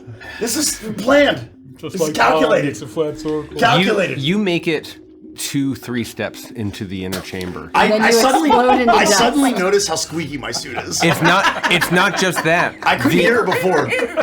The catwalk is slippery with condensed liquid. Is it coolant? Is it Fuck. water? You're sliding around and you grab onto the railing and you realize that it bends the metal, and this creature that clings to the reactor, its head turns up, and you expect its mouth to open and hiss. You expect it to open its eyes and look at you. Its eyes do open, but instead of a bestial hiss or some sort of a scream or something like that, you instead hear the voice of Vonnegut. I run. I run through the levers. I run. I am God. And it races forward in a massively aggressive manner, jumping towards you. You turn and sprint through the door. I need you to make a wisdom saving throw, and I need you to make a dexterity saving throw. Oh my god. Holy shit. Wisdom saving throw? Yes. Holy shit. I got a natural 20. Dex. I am the luckiest motherfucker on the planet. If I didn't have disadvantage, He's always Tigress is on my side, baby. That's a fucking 22 crazy. for wisdom. That's 22. fucking I am crazy. screaming and I'm running for the levers. 17. You're running further in. Oh yeah, I'm too far in. I'm gonna go back. Are you kidding me? You jump in and you for a quarter? No, in hit for a the whole door. load. It closes and it barely avoids your boot, which would have trapped you and almost certainly ended your life. And it slams couldn't down. be so lucky. It has to be thick and strong and fast in order to protect against the potential radiation within the reactor core. And it slams down. And moments later, you hear this massive slam as the body of the Vort Elite slams into the door. It buckles, but it does not break. And you see, looking through the tall vertical observation slit, the face of this creature as it peers in. I will change you. As it attempts to try to speak through its impossible throat. What do you all do? I'm screaming. and I am running as fast as I can waddle towards these levers that I need to get to. So wait, so you're inside. Oh yeah. I shut the door and it's coming at me. No. You managed to jump back out into the area that Barnabas is in. No, and Oh, he's that's running. not my He ran plan. straight He's for staying in That there. was not my plan. That I am sorry. No, I'm I thought fucking- you I'm all the darted way back. in, baby. I'm balls deep in this reactor. You're trapped inside there with the Yeah, I mean, look, I have a job to do. So, are you 7 million notes on the line? What I'm doing. If I can My keep apologies. my dexterity saving throw to act. It I slams will- into the door and it looks at you, Barnabas. I'm But just booking it while it's paying So- attention to Barnabas. okay. If I need to, I am going to grab one of my grenades and I am going to throw it in to try to drag its attention. Did you try to close the door, or did I make all that up? Getting all that up. I thought I understood that you were trying to jump back. No. I made all that It up. was really great makeup, though. Thank you. Let's rewind for a moment. That's all right. The I mean, Lord of I Le- The love moment that I like, see this thing go for me, I go deeper into the reactor. There's no go All back. right, Beastie, and I'm gonna just fucking throw a grenade at this thing, and like to get his attention at me, Okay. or to try to do something to, I appreciate that. However, I am going to. It would immediately be on top of you. There's no version of reality. You, my friend, are a disadvantage because I have lucky break. When an attacker you can see hits me with an attack roll, I can take a reaction. Oh, never mind. Keep going. I can take half. Okay. You're about to have a lucky break. Disadvantage, you say? No, No, straight up, regular. straight up. Straight up. Straight up. Okay. It's going to be a 18 to hit. You just got me. Okay. I need you to make. No. Hold on. Oh no! I can give you disadvantage. yeah. I cash in on luck point. You are at disadvantage. I knew Okay. I could give you disadvantage. Okay, it's a 17. I rolled a 9 and an 8. That misses. No, does it hit? It meets, It meets. unfortunately. And that's going to be 6 points of slashing damage as one of its I'm gonna arms take grabs three. you. I'm gonna take three. However, And you it are also grabs you? you are also grappled. Well, that's bad. I was hoping that when it jumped at me and jumped for the door that I was, like, gone. But that's fine. That's fine. I thought I was pretty clear, but that's okay.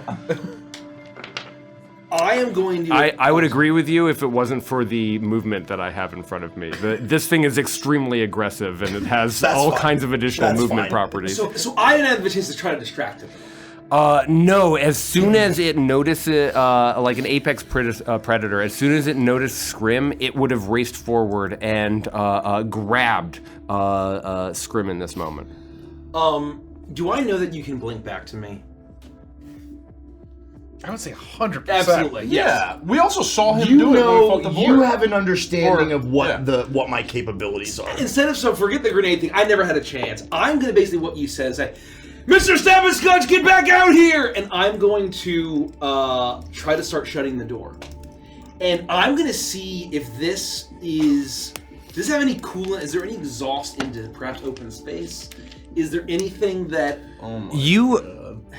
I would say that it is clear from the terminal that if you were to overheat the reactor, that you could vent all of the atmosphere and everything. Like if there was a fire, or if there was a breach in the reactor core, or if there was something along those lines, then there would need to be some way for you to vent that out into deep space. I'm gonna do everything I can as I'm shutting the door. I'm hoping that's gonna happen. I just hit close and I shout out to Scrim, and I'm gonna basically try to say like up the heat. This is way too chill. Yeah. Hold the fucking phone. Hold the fucking phone. You know. Screw's being grappled by a nuclear monster. Yeah, it's something. My apologies. Thank you for reminding me of the nuclear thing. You take an additional 6 necrotic damage, and Even through the radiation suit? because of its slashing damage, it actually cuts into the suit, and suddenly you realize that. I mean, now we're really fucked. I can't even go in there. Additional 6? Well, no, I'll still take half of that as well. So it's still only 3 more. So Unless you you're saying you that I'm start just to taking you start to amp up AoE the damage. You have the whole thing. You start to ratchet up the reactor core itself as you do this. Do you still All want right. do you still want to throw a grenade at this thing? No. Okay, okay. That never happened. No. I'm just waiting for basically to be my turn, right? Like it grappled me, it did its thing. It's your turn. I use my fucking time flash ability to go backwards in time, and as long I can use a bonus action, I basically go 30 feet backwards, and as long as I go back to somewhere that I already was at on my previous turn, Sure. it doesn't expend a use of time flash. Oh. So I'm just going back to where I was. Okay. So that 2-3 steps in.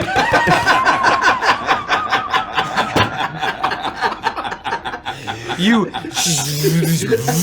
all of a sudden you're no longer grappled in the arms of this impossible beast. You are back on the catwalk, feet away from the door, which is open, closed. Did we decide to close? No, other side of the He's on the other side of the door. You're on the other side of the Fuck door. that. Yeah. So You cheater. 1000%. I'm just I wasn't sure what happened the first time, and I want to make sure. The door closes while you're on the other side, and I'm just pretending. Because we've done this plenty of times. And as soon as you blink back like a flash of blue, I'm like, should have held your breath. Also, I'm gonna say it. I think my suit is undamaged when I arrive. That's correct. That's correct. I'm and saying, there's even tell me I'm wrong. There's even a recurling of the monster as he's reset almost. I keep my damage, but my suit is undamaged. And in this moment, you have reverse time. What is this? Vonnegut, his mind is trapped inside of this beast and seems somewhat aware of the fact that this strange magic effect is taking place. Nothing to worry about. You're just gonna go on a little trip. As I am going to try to basically do whatever I can to ramp up the heat of this thing to hopefully trigger an automatic ejection. Give me one more computer's check. Can we twist this? Very funny. I can. That's a natural 19. Yeah. So, Unless you have -1 or 0. Okay, 1000%. You start to push into the terminal, and even though your scrim is a little, even though your friend Scrim is a little worse for the wear, mostly mentally. did it undo the damage? No. Okay, no, so I you still take the damage. I'm just flavoring like the suit was never. Yeah. Oh was yeah, never no, slashed. 1000%. It's a whole suit, and you start to push it, and you are starting to notch the reactor core up and up and up. The temperature starts going up and up and up. The red gets to It's gonna be a little brighter and brighter. spicy here. And the Vort Elite, the Vortigut, for lack of a better term, it starts to slam into the door, trying to break free, and you can see that it is that new arms are emerging as it incubates within this radioactive space. Between shrieks, between screams, "You will be mine, you will kneel," and it continues to slam into it. But it isn't able to break through the door just yet. You continue to notch it up to the critical zone. And the meters that you're looking just at, a bit more. bars of red start to go up, and you can even see the glowing. What's the plan here, Captain? What do you got going on here? Come on. Trust in your captain, Mr. Stabs. And suddenly the alarms go off. Delphina, Taishen, Yornir, the fuchsia lights of the emergencies go on as all of a sudden you hear a piercing siren, and the lights sweep back and forth as you hear another voice that is not Vonnegut's yell out a baser protocol, reactor core at critical, reactor core at critical, and you all hear this as you push things higher and higher and higher, Barnabas, getting dangerously close to the edge of explosion, where you know that this reactor core could imminently blow up the entire Ozymandias ship. And it's that point that the safety protocols kick on. The floor opens up in a like an iris, and all of a sudden the entire space vents out. You watch as jets push all of the material within the reactor. Everything shakes and rumbles. The entire ship shakes and trembles beneath your feet as you watch, and the Vort Elite slips from the catwalk. It holds on for as long as it can, but is pushed out into deep space, and you hear it. You could have done that first?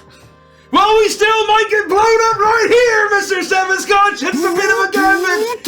As I'm going to basically do whatever I can to immediately try to cool it down. I'm going to try to engage any kind of additional coolant, any kind of additional things to cool it down before we You explode. are watching jets of steam and pressure blast out from the reactor, and you start to push the down button. Now that the vents, might be it, Mr. Now that Stabs. the vents, I need you to make another computer check for me. While this is happening, we're up like on the top of the ship, right, working towards wherever we're going, and my long robe sleeve kind of covers most of my hands, and I'm going to reach in and push my robes back, and you'll reveal just a Casio watch from the 90s. Oh yeah. And I look at my crewmates and I say, Did he not say an hour? And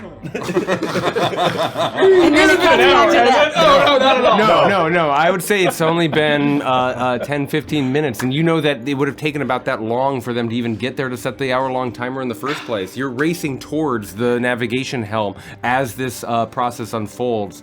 I only got a 20. Only Only. a 20. Get out of here. With a 20, you realize you cannot go back down. That the only way to undo the damage that you've caused the reactor core is to physically go to the reactor core itself and manually repair it, as I said earlier.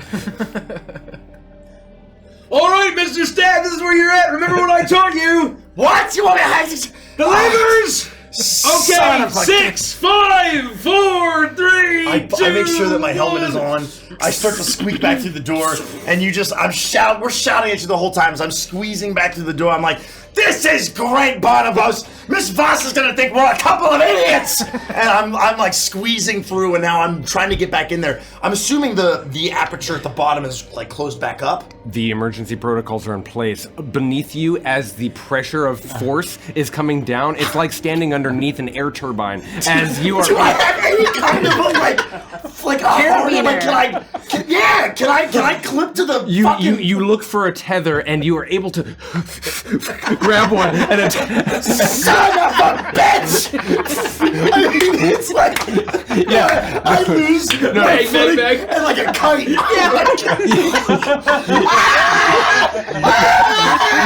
I need you to, even with the tether, I need you to make a dexterity check. Acrobatics or athletics. No, you can't take it. It's fine. I haven't seen the movie yet, but this reminds me of a scene from Project Hail Mary. I haven't seen the film yet, but anyway. That is exactly what I was Acrobatics or It is athletics to just see like how that. well you navigate Acrobatics. the narrow catwalk. Acrobatics. Acrobatics, you bastard. What did I do to you today? Crushed it. I got a 27. 27. Oh, you need a 30.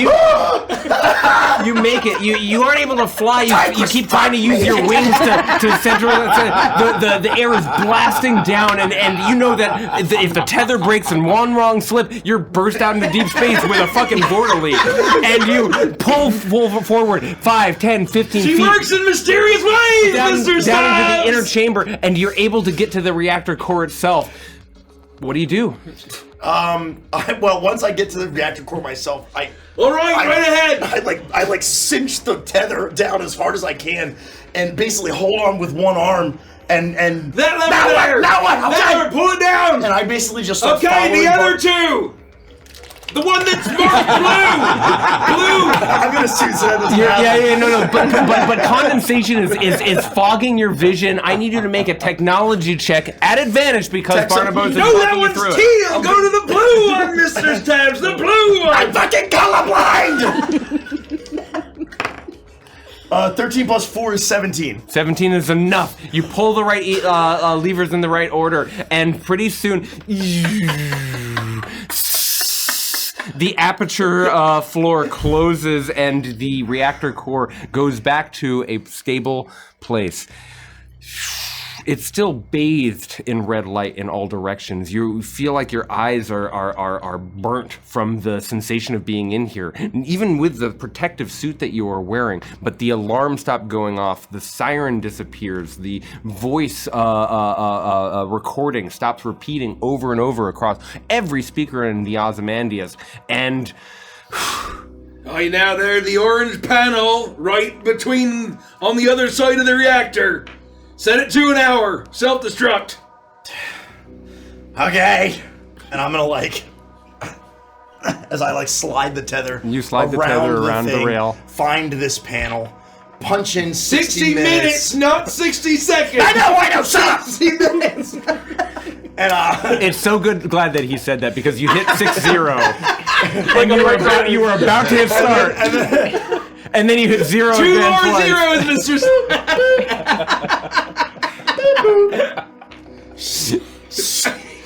And I'm gonna shimmy my way all the way back to the as I run back to the blast door. Open it up! Hold your horses.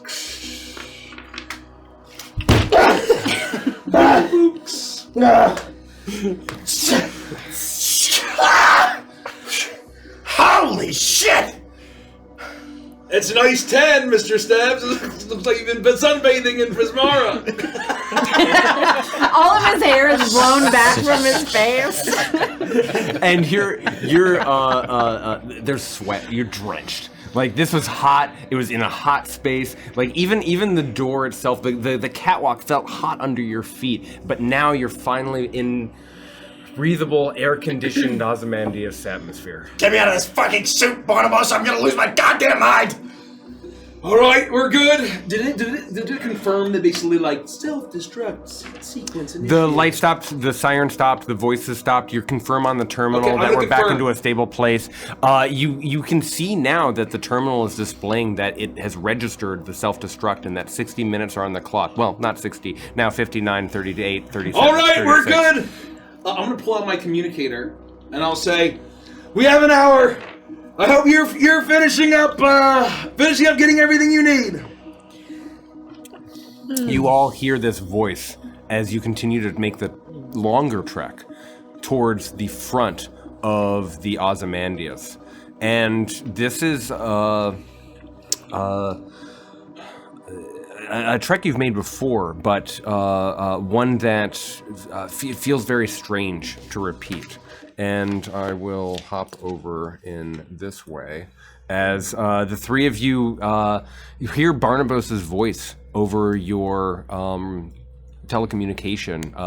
It's a little crackly, and you imagine that it's probably affected by the adjacency of the reactor core, but his voice is clear and you all understand the message.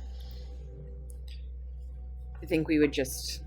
I wouldn't respond back, knowing that we all have things that we need to do, and I would just help Yornir to his feet and make sure that he's I'd be walking steady a little shakily, and, and probably in the back, but I would be there with you too. No, I think we would just continue to make our way. Imagining that as solemn and thoughtful, quiet as we are, that Scrim and Barnabas are probably the same. That it's quiet throughout the ship. And you would have been able to have this chance to get back and probably get to the navigation room in this whole time, right? I would drink For sure. Yeah. Concurrently, you guys are doing your thing. I would say that you are just before the navigation helmets within sight. You're not inside the room just yet, but you're making your way down the hallway when, once again, the familiar feeling of cold surrounds you, wraps around you like being plunged into an icy ocean.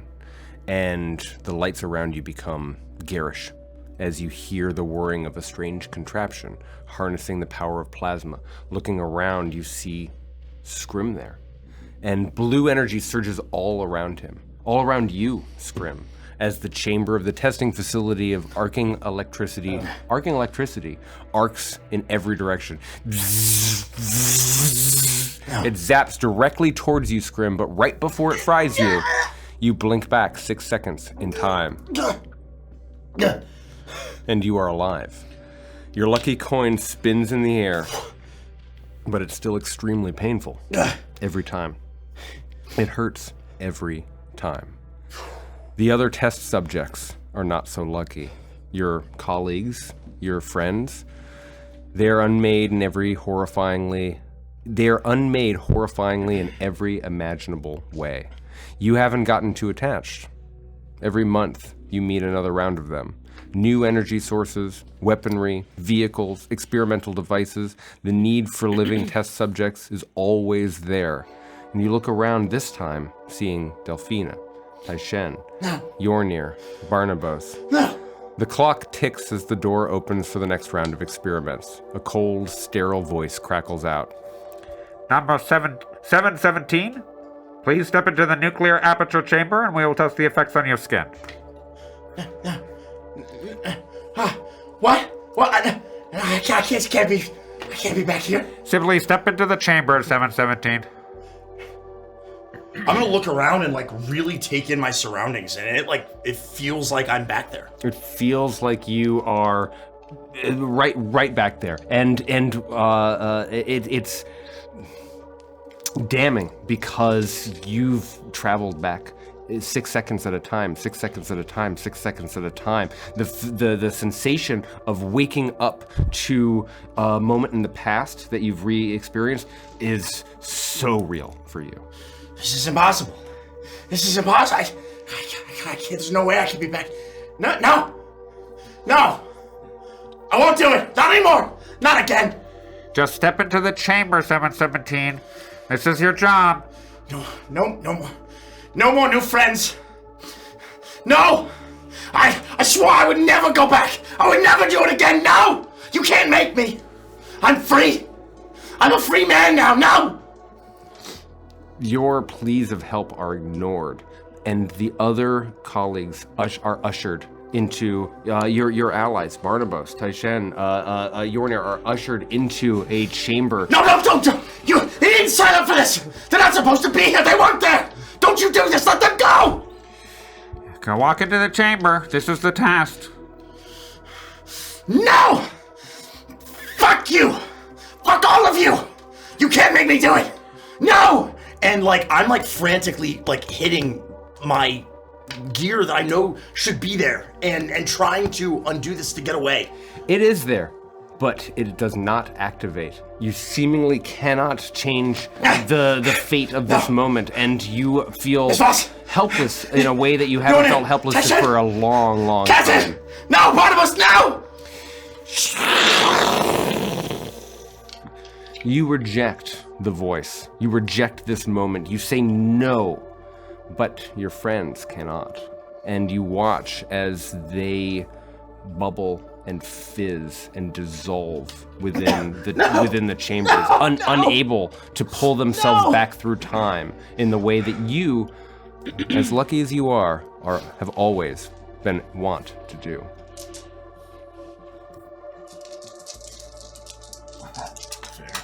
You all share this vision. No. And I think you all know what comes next. I'm just glad it's not ramping damage. Ooh, low for once, kind of. 7 for me. Hey, not bad. I'll take it. 33. Hey, Mr. Stabs! Get to your feet! There will be tears just running down my face. You alright? You're still here! Some more tricks of Erebus and the parasites. Hey, Mr. Stabs. Hey, look at me. Look at me, lad. Hey. You were just trapped in a nuclear ship's reactor with a horrible alien beastie. And it was still better than that, eh? No. I'm here. You're right. We're here. We're still here. We're free men. The astral horizon be our path. No sterile testing chambers. All right. You're right. We're live. We have an hour. We go back to the Calypso, get it ready for the others. Yeah. I'm okay. I'm here. I'm with you. Captain. I'm with you. Barnabas, Scrim, you start to make your way back towards the Calypso and following the guidance that Delphina gave you. Delphina, Taishen, Yornir, you have just experienced another death. The feelings of these experiences, these visions, are not just taxing physically and mentally, but you feel drained from them every single time. More and more empty and like nothing at all. But just before you are the familiar doors of the navigation helm.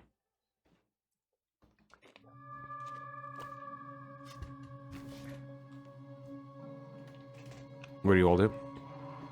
Would head straight towards the navigation center and pull out my necklace and find some sort of slot that I could slide the chip portion into and attempt to start transferring whatever data I can. Anything that I think that I would need for whatever the second voyage I would want to take.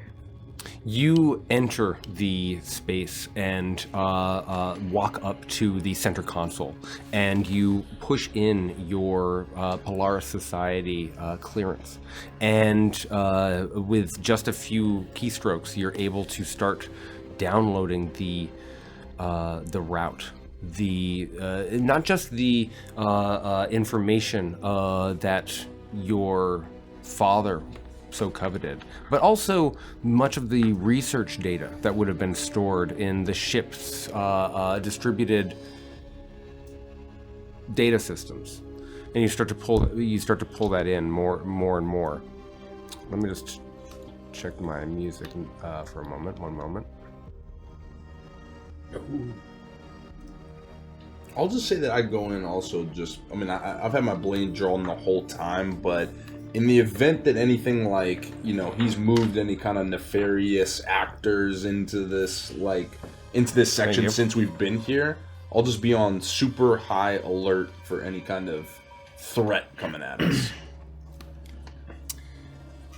You hear the voice before you see anything. As you plug in and you begin the process of transferring this data, this for lack of a better term, holy grail of the society that you represent, you hear the voice of Vonnegut as he appears on one of the smaller monitors, no longer able to control the now disabled holographic display in the center of the room. Instead, a small concave monitor on the terminal screen shows up, and you see that familiar face look at you. You are still your father's daughter. How disappointing. What do you want, Vonnegut? You came back. You came back for the location of the First World. That is because you understand. You understand how important it is to join us. How important it is. How important it is to find my father. So much of this is useful to the Polaris Society. And when I am able to set out and find him, my work will be done. You, and what your purpose is, means nothing to me. I am eternal. And nothing at the same time. I am immortal. I am indestructible. I have many vectors. Vectors you cannot imagine. Once. You will fail eventually.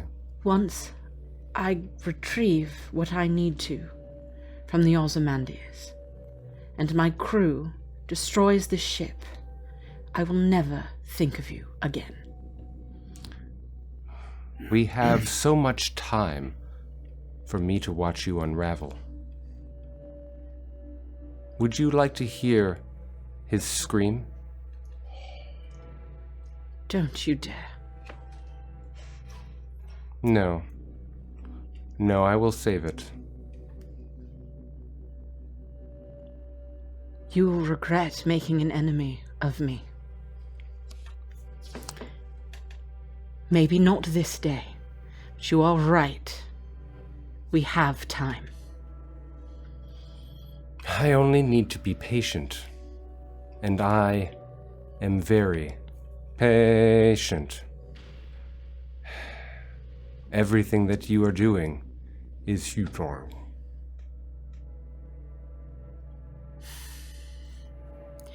Taishan, lend me your patience. Don't listen to him, Lady Voss. Everything he says, everything he has done is a manipulation to turn us. We have cut you out of systems of this ship. We have struck at you where you are central. You exist now only where the feeble remnants of you can last.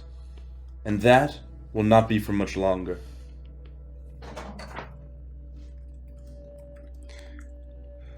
You have seen it, haven't you, Taishan? You have seen it. The truth of your memory, of your whole self. It defines you. They are showing you what you will become when nothing but your soul remains. Only I define me, Vonnegut. I have seen what you have tried to show us, and we are unshakable in our goal to move forward. Even now, our allies are setting forth to destroy the ship. You think you have time? You have but an hour. We will see. Delphina, Lady Voss, you will see your father again. I promise you. You will see him when we reach the first world. You will see him when we conquest, when we are done with the rest of the galaxy, when we reach the center. I am sure that he is waiting for you there. There is no we. You are alone. You will always be alone. Join us. Join us. Join us. How are you feeling, Mr. Yornir? Before I respond to Delphina, how do I, when he says that he's immortal or he has many vectors, do I believe him? Make an insight check. I know he's like AI, but if I can try to That's a fair question. Ascertain that. my rolls have not been super hot. 14? 14.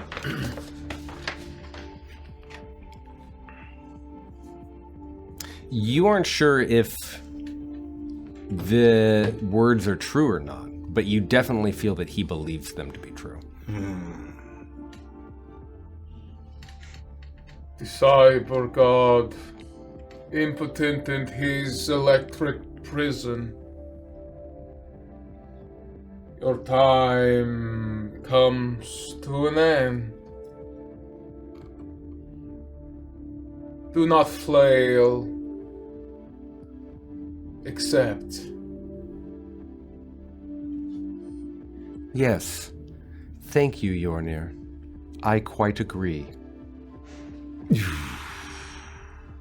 Suddenly, Yornir, you are in the cold, the dark, and the quiet of the abyss.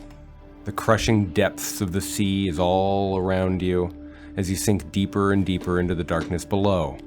This far down, despite the potential terrors that may lurk in the water beneath you, there is a peace, and you let yourself sink. As you descend You feel as though you are nearing the bottom. You must be. Then you see a light, not mechanical, not bioluminescent. You see stars, twinkling and glittering constellations glowing beneath you, shedding starlight upon you. 12 in total. Then, amidst them, you see a singular black star emerge. One by one, the constellations are snuffed out until all the stars turn black. And you hear a voice. Be at peace. Accept. Change. Sleep. Dream.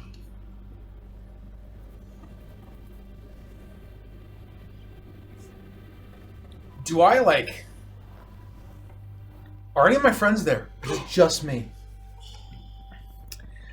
The four of you have felt the same descent, this same strange dropping experience.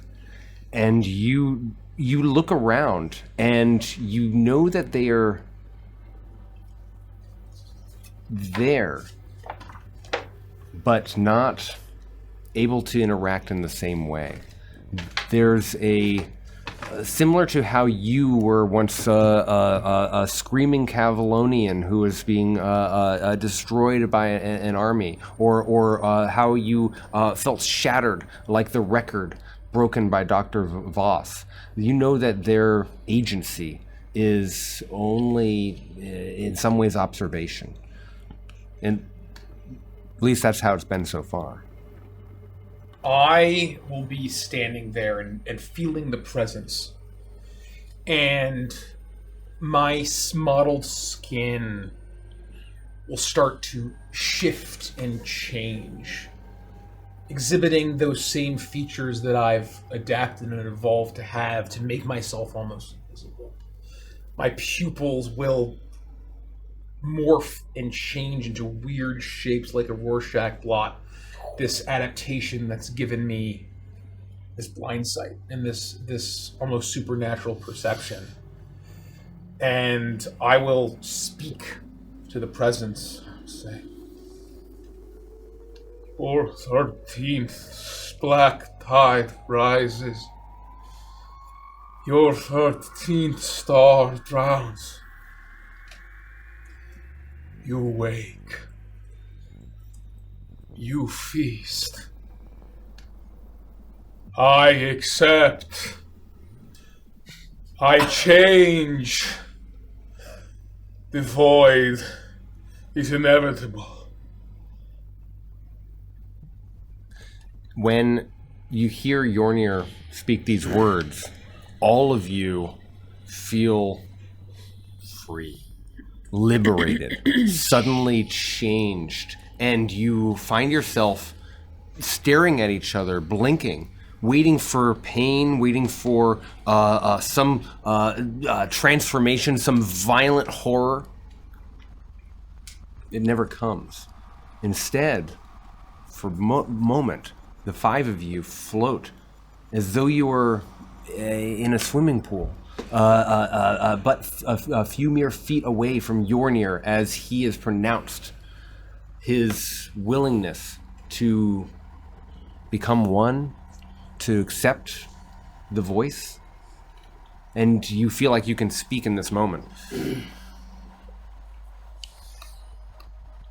I can sense even if it's like dark, I can sense everyone around me. Or are we still for just a moment? You are still in the inky void of the abyss, and you're able to perhaps convey a message if you wanted to.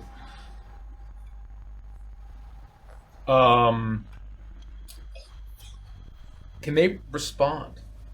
You feel that they have a level of agency that they wouldn't have otherwise for your having accepted. See when reacts.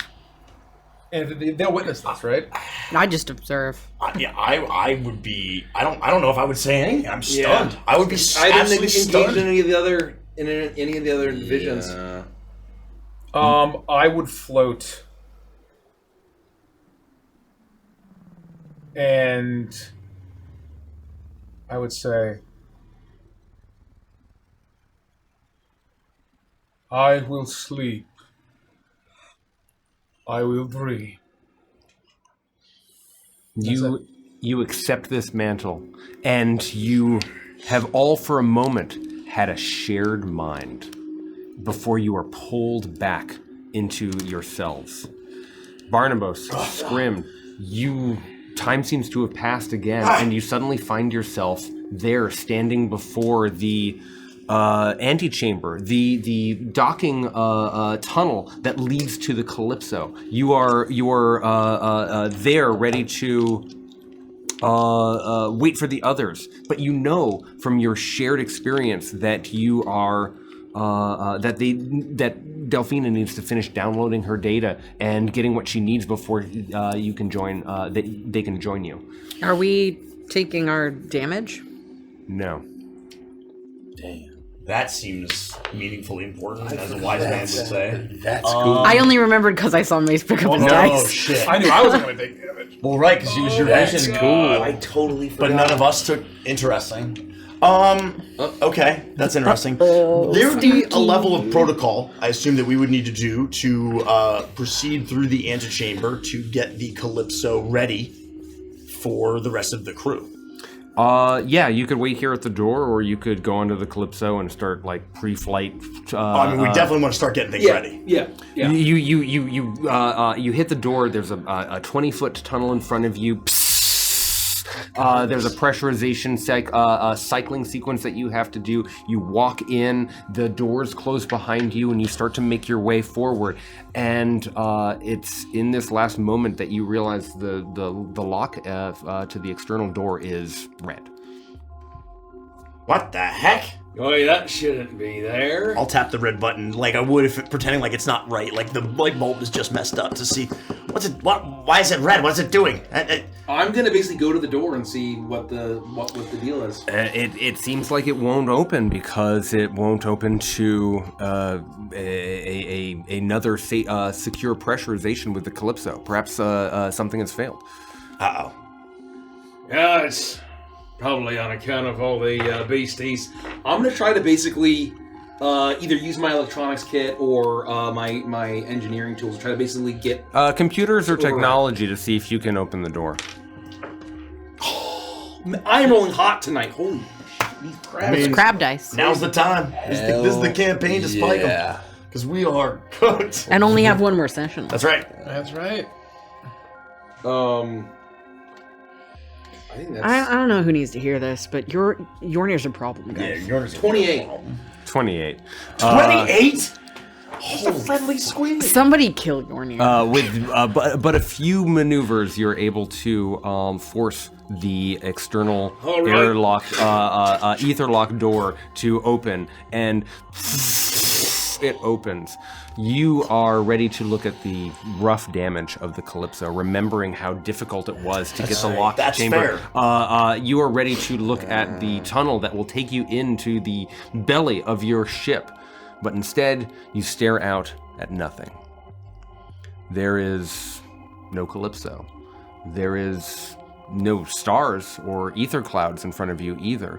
The ship that is the Ozymandias is heading towards the galaxy, and so by merit of the orientation, you are staring out beyond the beyond, and you don't even see the Calypso in any direction. And there's a terrible feeling of vertigo when you realize that you're in a tunnel that is open to truly deep space. I immediately back away from the edge while shouting, "Where the fuck is the ship? Where is she? What do you do with her?" And I'm gonna basically use my communicate. I'm gonna close the door. Yeah. The Calypso's gone. The Calypso's gone. Son of a gun. We gotta tell the others. We gotta get back inside. I have a communicator on my thing. Yeah. Yeah, I'll try to radio I out just if I want to can. get back to safety. Like, I want to get the fuck out of the tunnel. Close, while basically we're running close the back door to while the tunnel. communicating. It's gone! The Calypso's gone! The Calypso's gone! I don't know what happened. Maybe he ripped off. with the spinning, but we were securely attached. I swear we locked. We talked perfectly. I've never messed that up. It's gone. Captain, you mean it's not attached to the ship at all? Ripped off? She's gone. Damn it. My ship is gone. And we're heading back, I guess. You all hear this over the communication, and so does Vonnegut. And when Vonnegut responds, you can hear him through Delphina, Taishen, and Yornir's communicators as you hear, I have taken the ship. Fuck. I took it when you first boarded. It may be smaller, yes, but I have found even small bodies. Spread the void beautifully. Do not look so betrayed, Barnabas. You were going to abandon me first.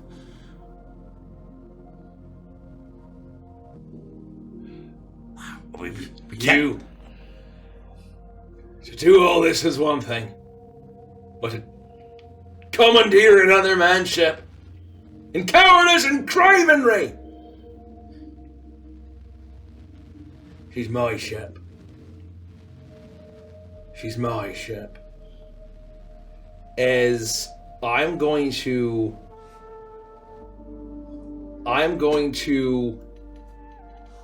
radio in and say, Miss Voss, do you have what you need? Is it finished? It is.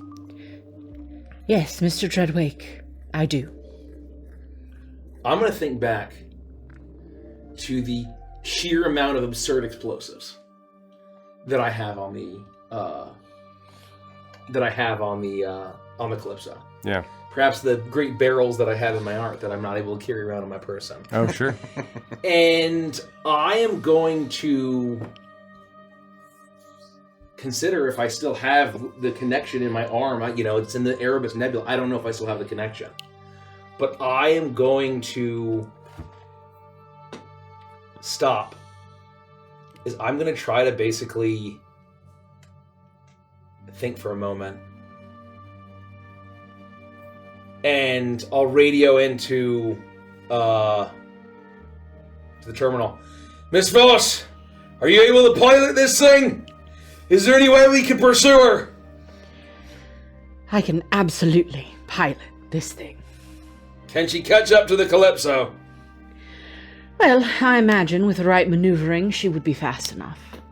It'll take a bit to catch up. Calypso's had a head start. But if anyone can do it, it's Voss.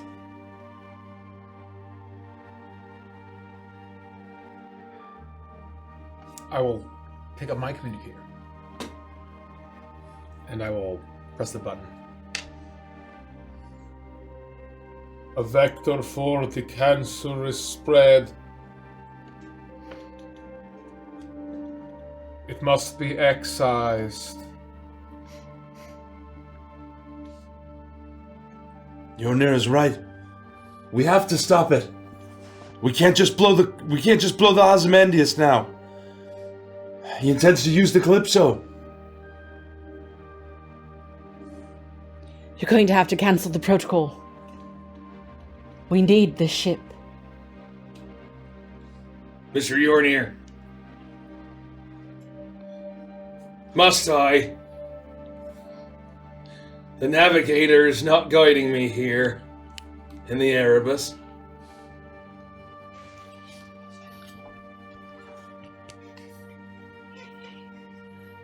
A proud vessel lost in the Black Sea. An honorable end for a storied life.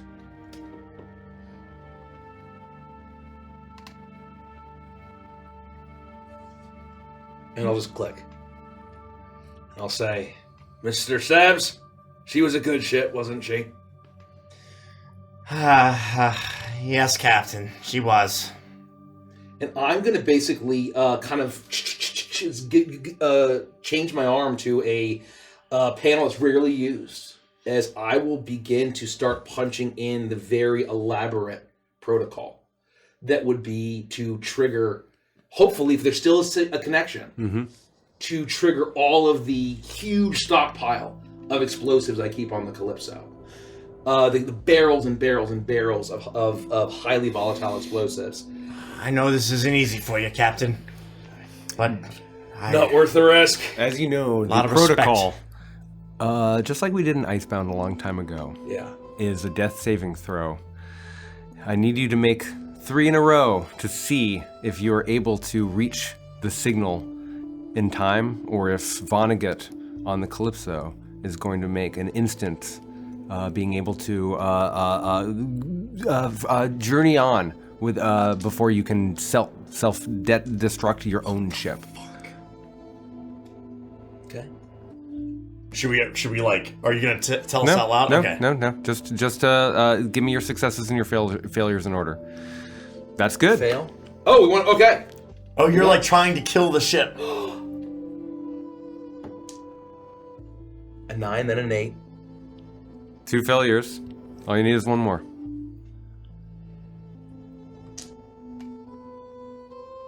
A 12. Okay. Fuck. Come on, Quab. Natural 20. You watch as you punch in the numbers. And I'll say as I finish the protocol. And you finish the protocol. Fair winds. And following tides, my lover. And I'm gonna hit the initiate. Just as you hit the initiate button, the communication signal that you've been communicating with gets out of distance. The bars go all the way down, and you have no way of knowing if that final command made it through. Not without pursuing within the Ozymandias, not without being sure.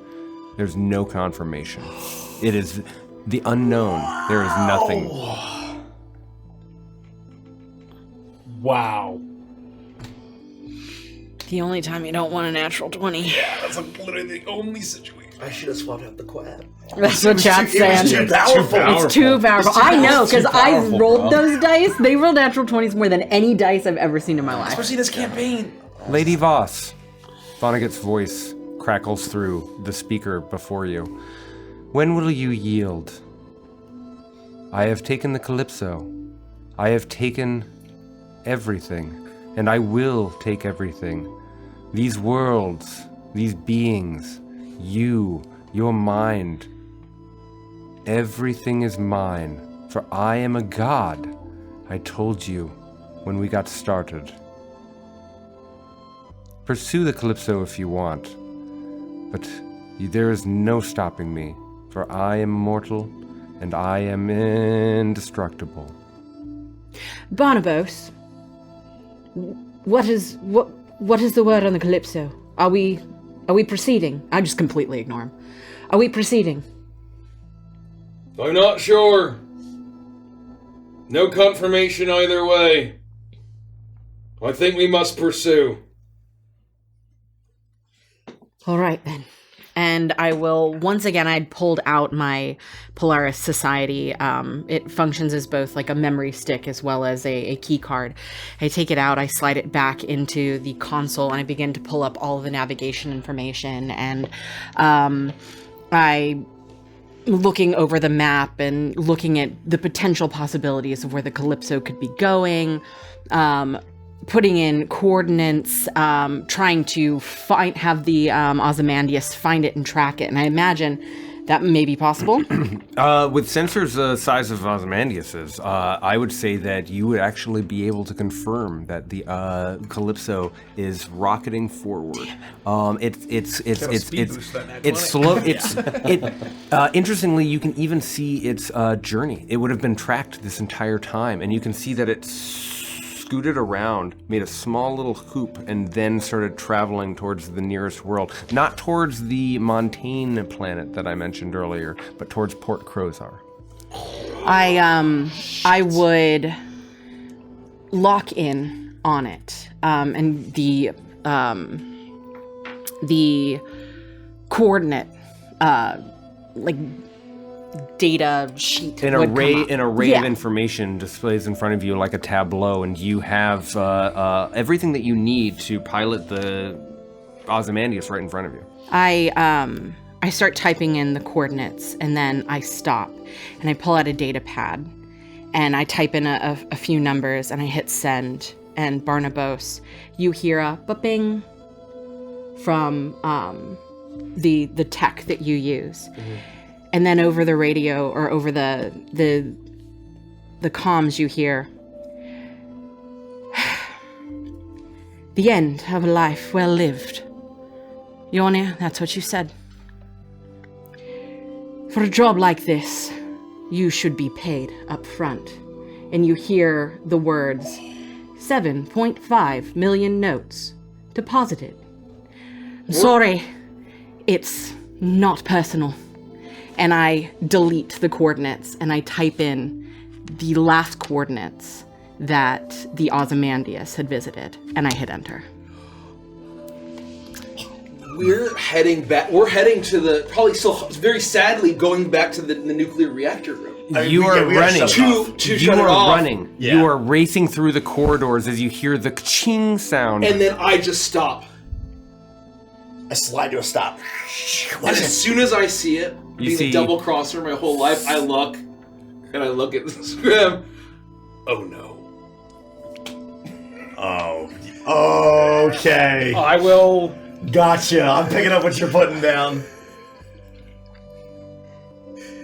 In this moment, I have a sense, I think, of what's going on. Do I know? Do I have a sense? I I would say that visually, it would be evident. When the control of the Ozymandias' navigation systems were centered on the Calypso, it would be tracking. But when, with just a few gestures, Delphina wipes the screen clear, and suddenly you see that image of the galaxy again, I would say that you have a sense of where she's targeting. I will look at Delphina. I will say, the pilgrim completes her pilgrimage.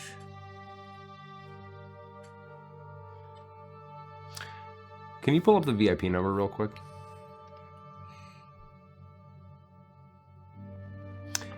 It's been almost 41 minutes since you started the countdown timer. Very little timing is remaining, and you know that the ship will self-destruct. But even now, the ship's engines engage. Delphina, once you engage the Ozymandias, it surges to life in a way that you haven't experienced before. It is a highly experimental drive at the heart of this ship, and it surges with energy as the navigation system locks in on coordinates to the first world, the eldest world. It surges forward, and you pass through Polaris. And you feel cold. And that's where we'll end tonight's session. Well, we are in for something soon here. Oh my god. This is gonna be a hell of a finale. Great job that's all I tonight, can Derek. say. Great job. Derek, the fucking AI voice, bro. Oh my god.